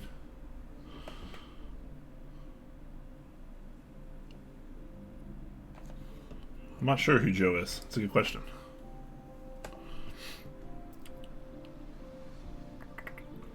Brick Cubed with a Twitch Prime sub. Thank you so much, man. Hope you are doing well.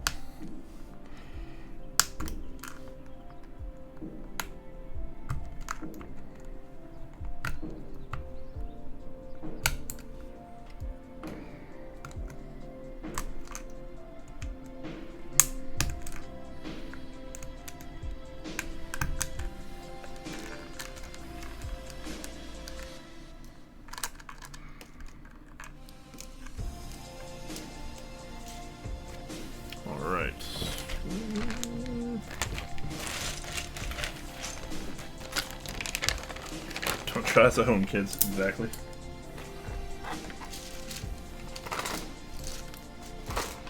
I'm not saying I'm doing it right. I'm just doing it. Kind of like the rest of my life, right?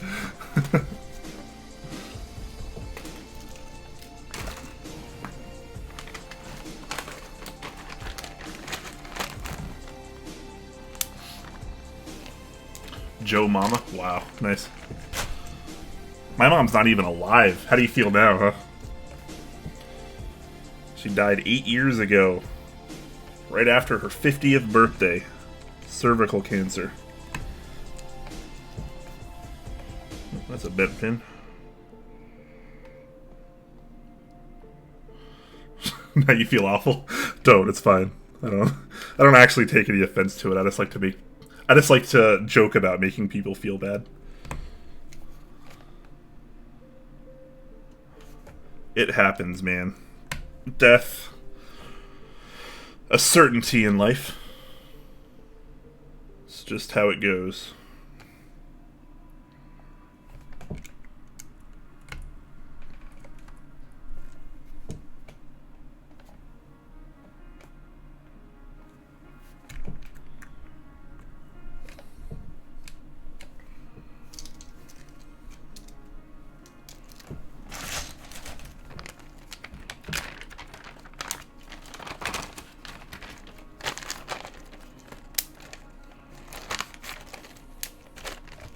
Alright, now that we got some new switches in here, let's try our test again. We'll start with GMK this time, just like last time.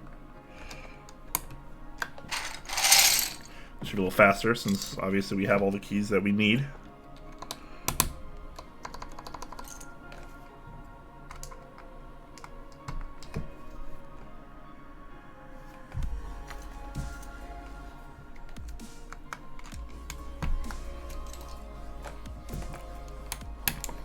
I do like the way this set looks on this board, though. I think the white on black is pretty nice.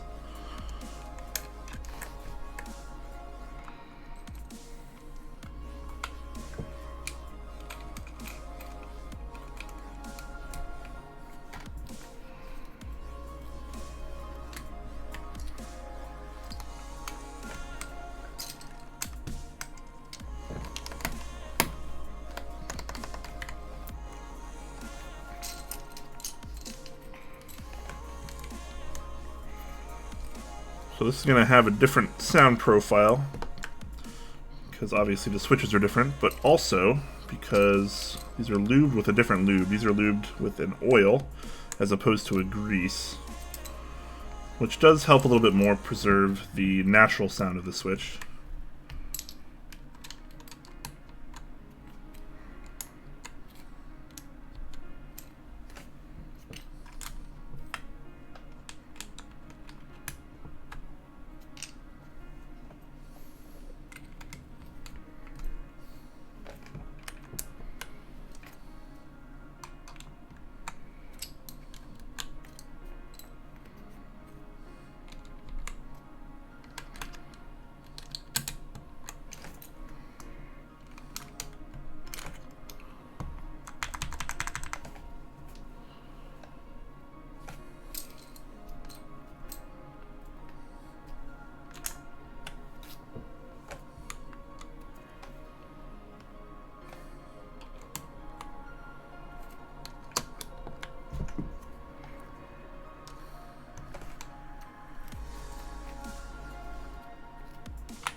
These got clears? No, they're actually Gateron glow-in-the-dark switches, which do use a milky top, black bottom, and a clear stem.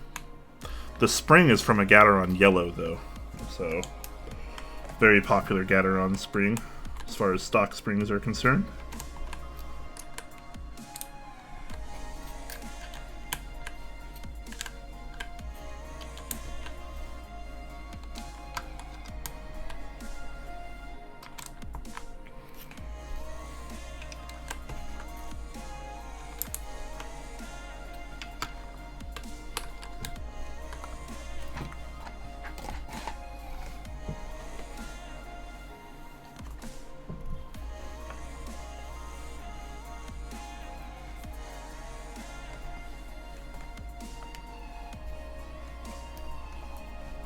Alright, pause the music again.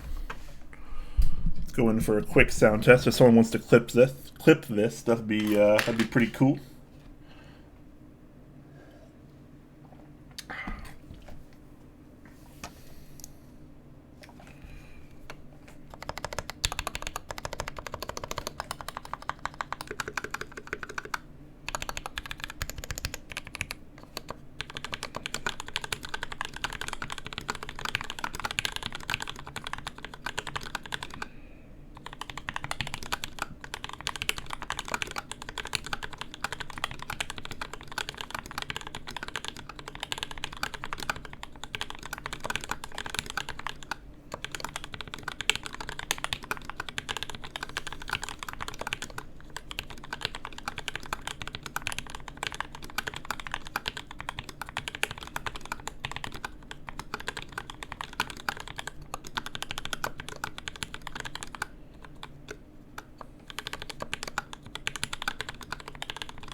So these are a little bit clackier. Not terribly surprising. The more standard line of Gaterons do tend to be a little clackier. The tolerances on the inks are a little bit better, and that, comboed with the fact that mine are lubed with a grease, does give it a little bit more of a muted sound. It's a little bit less pure. This is pretty good, though.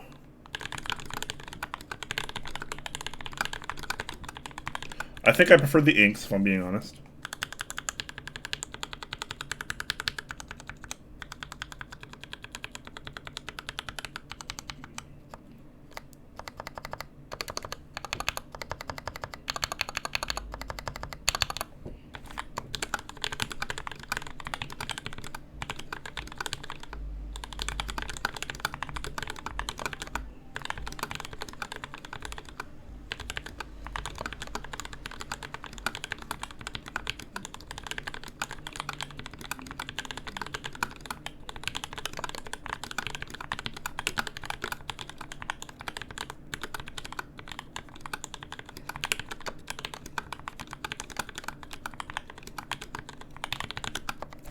All right, not bad, not bad. I do prefer the inks, but let's try with some PBT caps, shall we? It is pretty poppy. It's a little poppier with these switches, just because they're a little bit higher of a pitch than the grease lubed inks. With a little, maybe a little higher pitched. It's a little bit clackier. I think the inks were a little bit thockier. So we're going to take off these caps, put on some PBT caps, and try it again.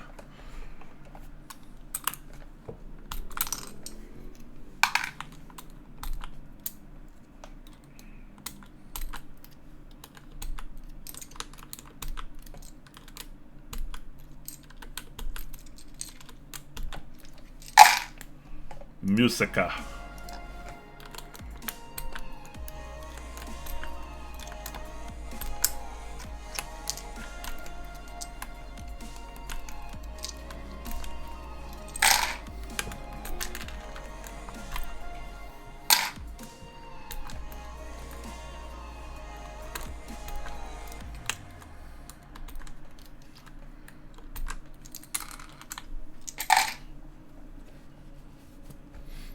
I don't think I like it as much, but I could definitely see someone else preferring it. Yeah.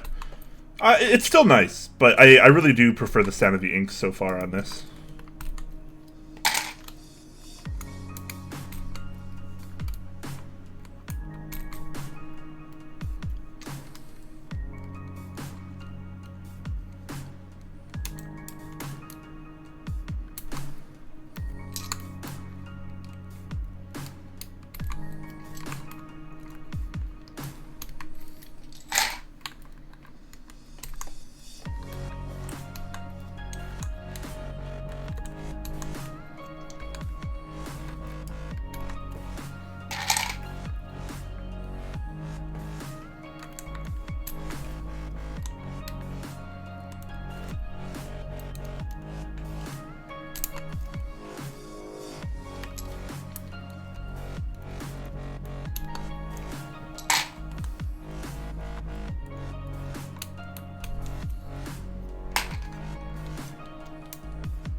I do think it looks nicer with the GMK white on black versus the slate. Although I do like Enjoy PBT slate a lot as a key set, but I think it needs a different color case than this. But I think the white and black goes pretty well with this.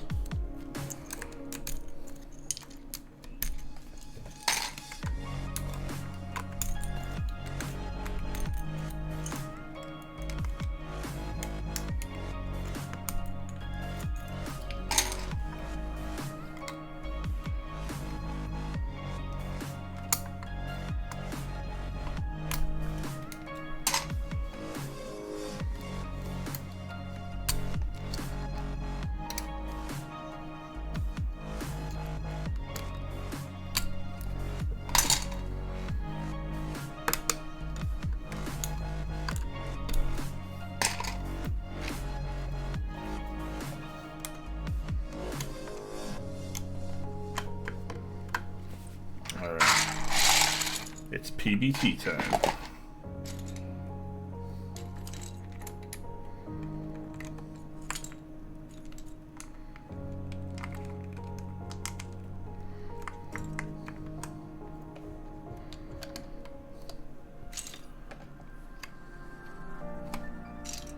As someone that likes the kind of deeper, thockier sounds, I do think that the Enjoy PBT does sound better in a lot of scenarios versus GMK, even though I'd prefer using GMK, feeling-wise, and often aesthetically as well.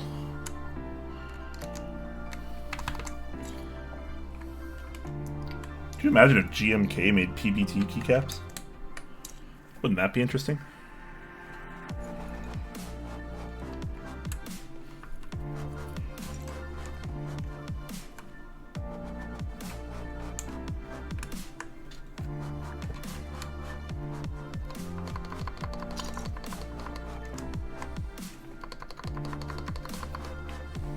That's a really good sounding enter.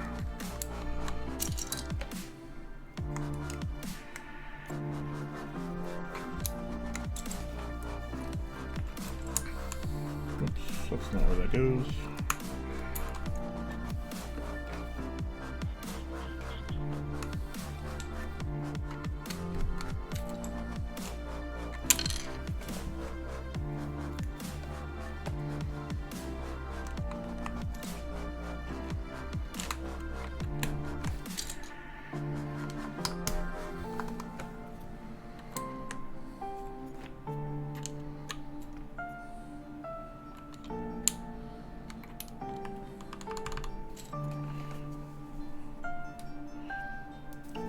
We're getting a good survey of caps to sound here. I agree. I wish I didn't have all the switches that I wanted to test with, unfortunately, but we make do. This is going to give us a general idea at the very least, which is good enough. Actually, I think I'm gonna write a little bit of an article, a write-up of not like a review of this board per se, but thoughts on how this board has come out, what my thoughts on it, my impressions of it, and how I feel about design work based around the idea of keyboard acoustics. This board has inspired me to do a little bit of writing, which is always cool. I've been wanting to do more entries for the website as far as reviews go in a way, but also just kind of like blog posts, impressions, thoughts, etc.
PBT deeper sounding, it's higher pitched.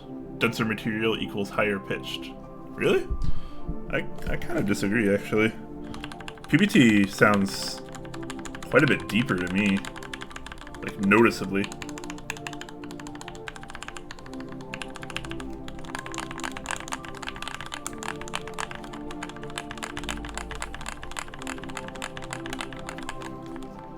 Alright. Let's have a listen at this, shall we? If anyone's clipping this, now's the time.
I really do prefer the PBT sound, for this board at least. It's so much thockier. It really does sound denser. When was the last time you had your hearing checked? No sarcasm? I don't know if I've ever had my hearing checked. If you have even moderate hearing damage, it would be very probable not to hear high-pitched overtones.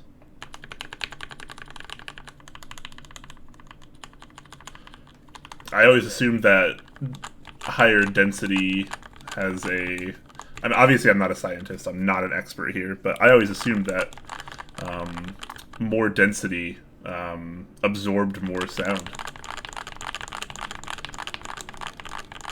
How does everyone else in chat feel about that? Do you guys feel that PBT is a higher pitch than ABS when it comes to the keycaps? Because I've always thought, and I still do feel, that PBT does sound deeper than ABS.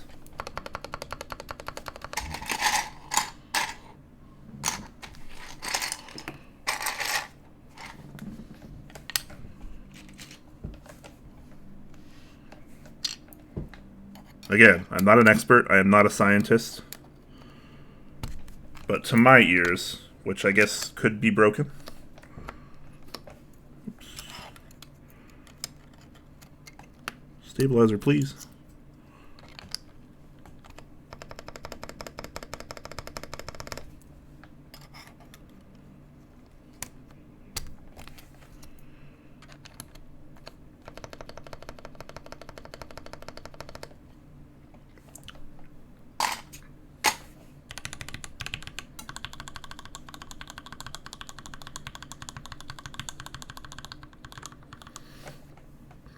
PBT sounds deeper, ABS higher pitched, I feel.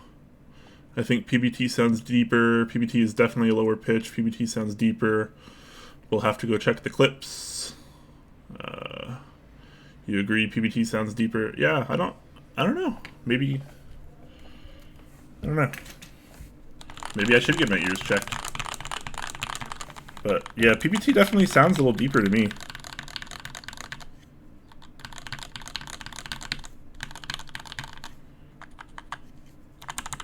Yeah, I don't know. I always thought denser materials absorb sound better.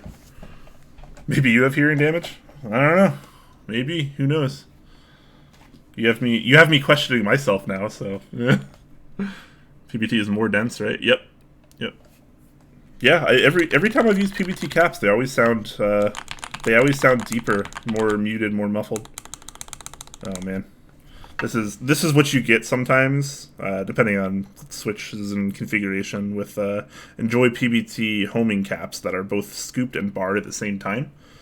So check this out. That's like a normal cap on this row. You hear that? That's because due to the scoop and the fact that it doesn't sit as deep as it needs to within the cap, you actually get the underside of this cap hitting the switch top.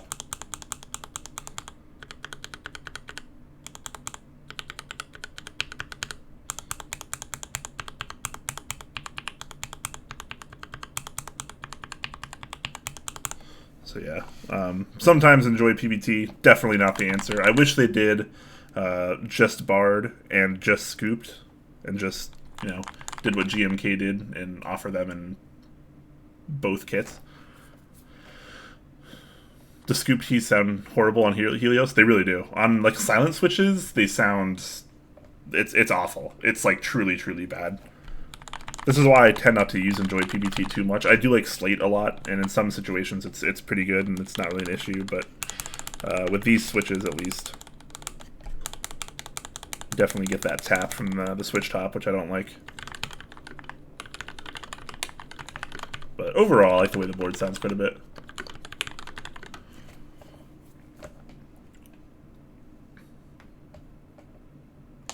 Yeah. Perhaps PBT mutes the high tones with higher density, but the actual clack is higher inside the cap. It's possible, because obviously that's part of the reason we're doing this, right? To see the kind of differences we're getting here. We just tried the exact same configuration with double shot ABS at 1.5mm with the GMK caps, and now we're trying the also same thickness 1.5mm PBT keycaps, both same profile, and the board is obviously the same because you guys watched me assemble it. So the only difference between my last typing test and this one is just the keycaps. So I don't know. To me, it definitely sounds deeper by a noticeable amount.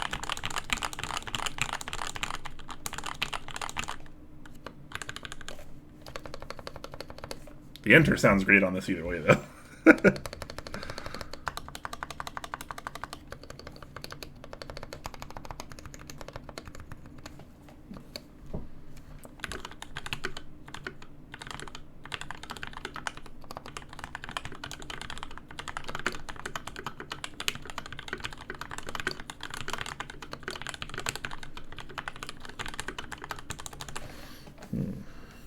All right.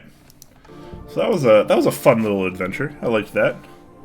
I'm not sure exactly. I think what I'm going to do is put the inks back in here, because I think the inks sounded better overall than these Gateron yellow clones, basically.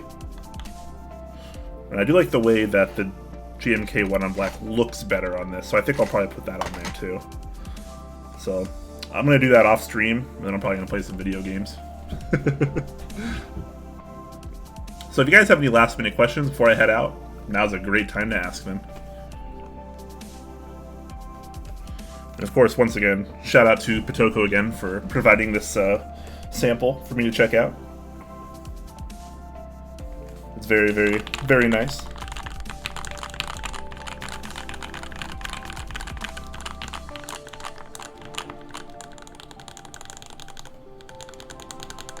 Those homing keys, though. Those homing keys, not so nice. Hashtag enjoy PBT problems.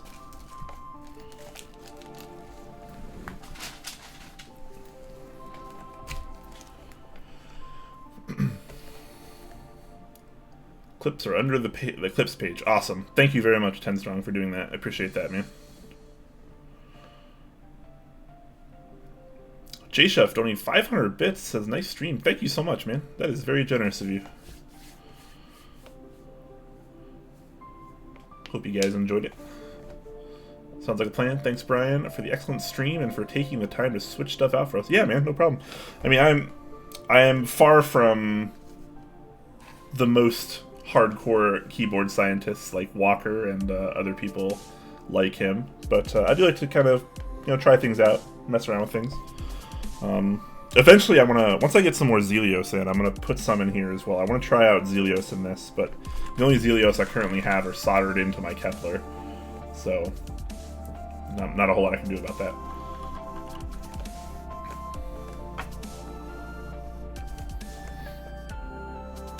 Great build stream, Brian. Once we're finished, we'll send you an HHKB top with an aluminum spacebar. Wow, thank you so much. That'd be awesome. Yeah, eventually I want to get this over to Jay as well, so he can test it out and maybe do a stream with it, and we can get his thoughts as well. I think I have stuff to send him anyways. Did you line the underneath of the PCB with foam or anything of the sorts? No. I specifically didn't want to do that because the main reason of this stream and why I believe this board is really interesting is due to the cutouts in the inside of the bottom, which can kind of rearrange sound. So I think using foam or sorbethane or anything of that, you know, that like is going to kind of hinder the entire reason the bottom of this keyboard is the way it is. So I definitely wanted to keep it au naturel so we can get a kind of a feel and sound test of the board in its natural state.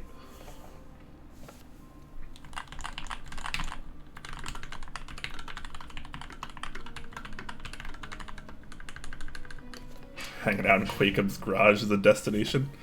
I don't know about that, but you know, it's a fun chill time. I like it. Hopefully you guys do as well. Can you pick it up and do a 360? I want to see the keys from the side. Yeah, absolutely. Absolutely. Give you guys just a brief tour of this. Let me get a microfiber cloth here. I got my fingerprints all over it, but the actual finish on this board is quite beautiful. Particularly for anodizing. I said it a bunch of times at the beginning, but I've never seen anodizing this smooth before. It almost feels like it's like a ceramic finish or something.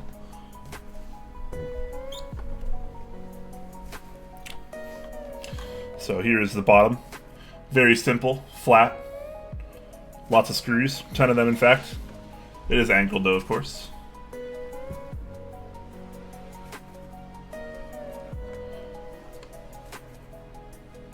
Back, nice cutout there. You can obviously see the this middle layer here, this thin middle layer, is the 1.5mm aluminum plate. So you can see the plate from the outside. Actually looks pretty good. It's a pretty simple board. There's not like a whole lot of external design going on here that we haven't seen before. It's very simple, classic, elegant, nice. The inside is where the goodies are, obviously, with that design. If you're just tuning in now, or maybe you missed it towards the beginning, you can definitely check out the VOD on Twitch. It'll also be uploaded to our YouTube channel, link below. You can see the inside of the board, because it's very interesting. It has kind of a hexagonal honeycomb design in the inside, where it has some shallow honeycombs at the bottom, and then in the middle there's some slightly deeper ones, and then up here at the top there's even deeper honeycomb designs. So very, very interesting stuff, and this stream mainly was to test the acoustic properties of the board, and kind of give you an idea of what can maybe be accomplished if we start designing around sound, which has become such a staple in our community lately because nobody used to care about sound 3, 4, 5 years ago. Just nobody cared. It was all about what your keyboard felt like, and then later on it was a lot about what your keyboard looked like and what it felt like. And now it's what it looks like, what it feels like, and what it sounds like. And oftentimes, a lot of people even consider sound to be more important than the feel or the look of their keyboard, and people will go out of their way just for that. It is very shiny. That's why, this is anodized. It's crazy to me that this is actually anodized. So that polishing work there, really, really cool.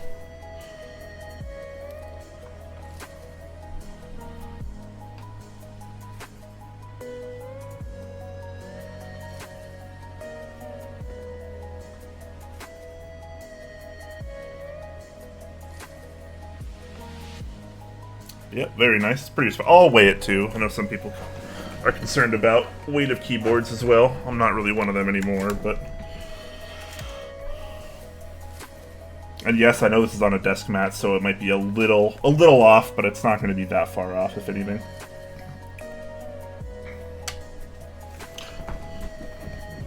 So just over 2 pounds, 12 ounces, also known as 1.26 kilograms. So respectable weight. There's not actually like a brass weight in here. This is all aluminum top, aluminum bottom, and aluminum plate with the PCB, of course. So. You know, nothing crazy here. I would call that a respectable weight. It's not heavy. It's not light. You know, once you have it on a desk with some bump-ons or whatever, it's not really going to move around. So, very steady, very solid.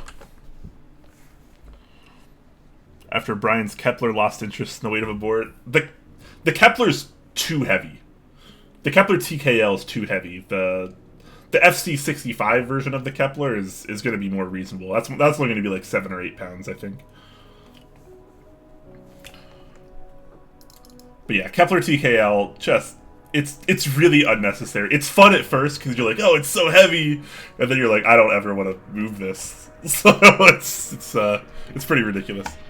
But I think boards that are in like the 3 pound range, like 2.5 to like 5 pound, I think is pretty much all you'd ever need out of a 60% in particular. I don't think you really need anything beyond 5 pounds. After that, it gets, you know, pretty unnecessary.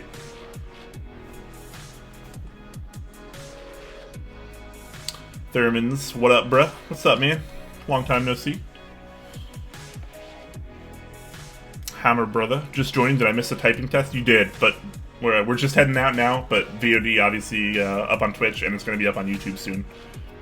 There was 4 typing tests because we tried out, it's hot swap PCB. We tried out 2 different switches and 2 different keycap materials.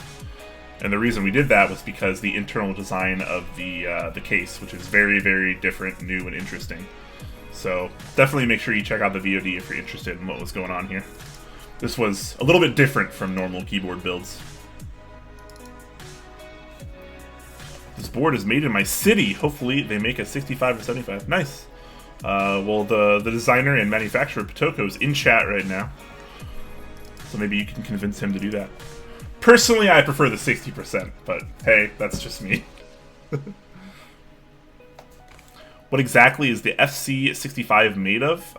So the bottom, I believe, is steel, and the top is a carbon fiber composite material.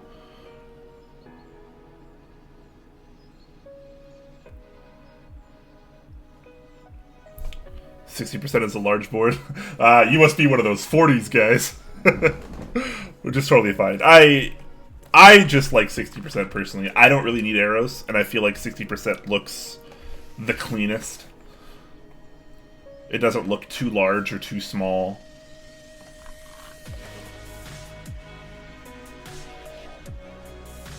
Carbon fiber plus resin is what you heard? I guess so. They probably use the resin to make it composite. Again, I'm not an expert.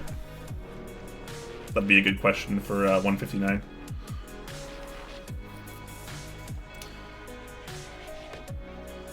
One thing I do like, though, is that the designer and the manufacturer are the same person.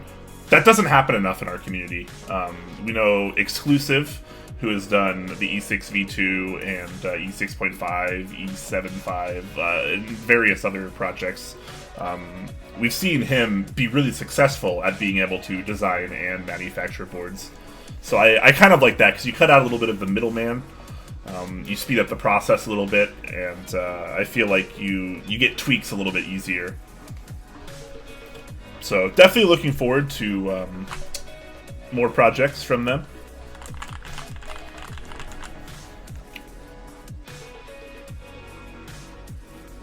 Alright guys, looks like no more questions. So I am going to head out for the night. Hopefully you guys enjoyed the stream. Thank you so much for the subs and the bits donated. Really appreciate that. Make sure you subscribe to our YouTube channel, link below, and consider joining our official Discord, also linked below. You can hang out there. Do lots of cool stuff, play games, and talk about food, and, you know, it's the usual keyboard Discord, but better. But yeah, so I believe another build stream on Sunday with my co-host Jay. Of course, I don't know exactly what he's going to be building, I don't remember, but it'll be good. It's always a fun time. Then of course next week, Thursday, 6 p.m. Pacific, we have our main show as well. So make sure you guys tune into that. Once again, thanks to Potoko for hooking it up with the prototype here. Very, very nice. The Honeyboard60. Make sure to check out the VOD if you're just tuning in now, because it was a fun one. A lot of experimenting. And yeah, camera didn't die again, which is awesome. Very happy about that. Alright guys, have a good rest of your day.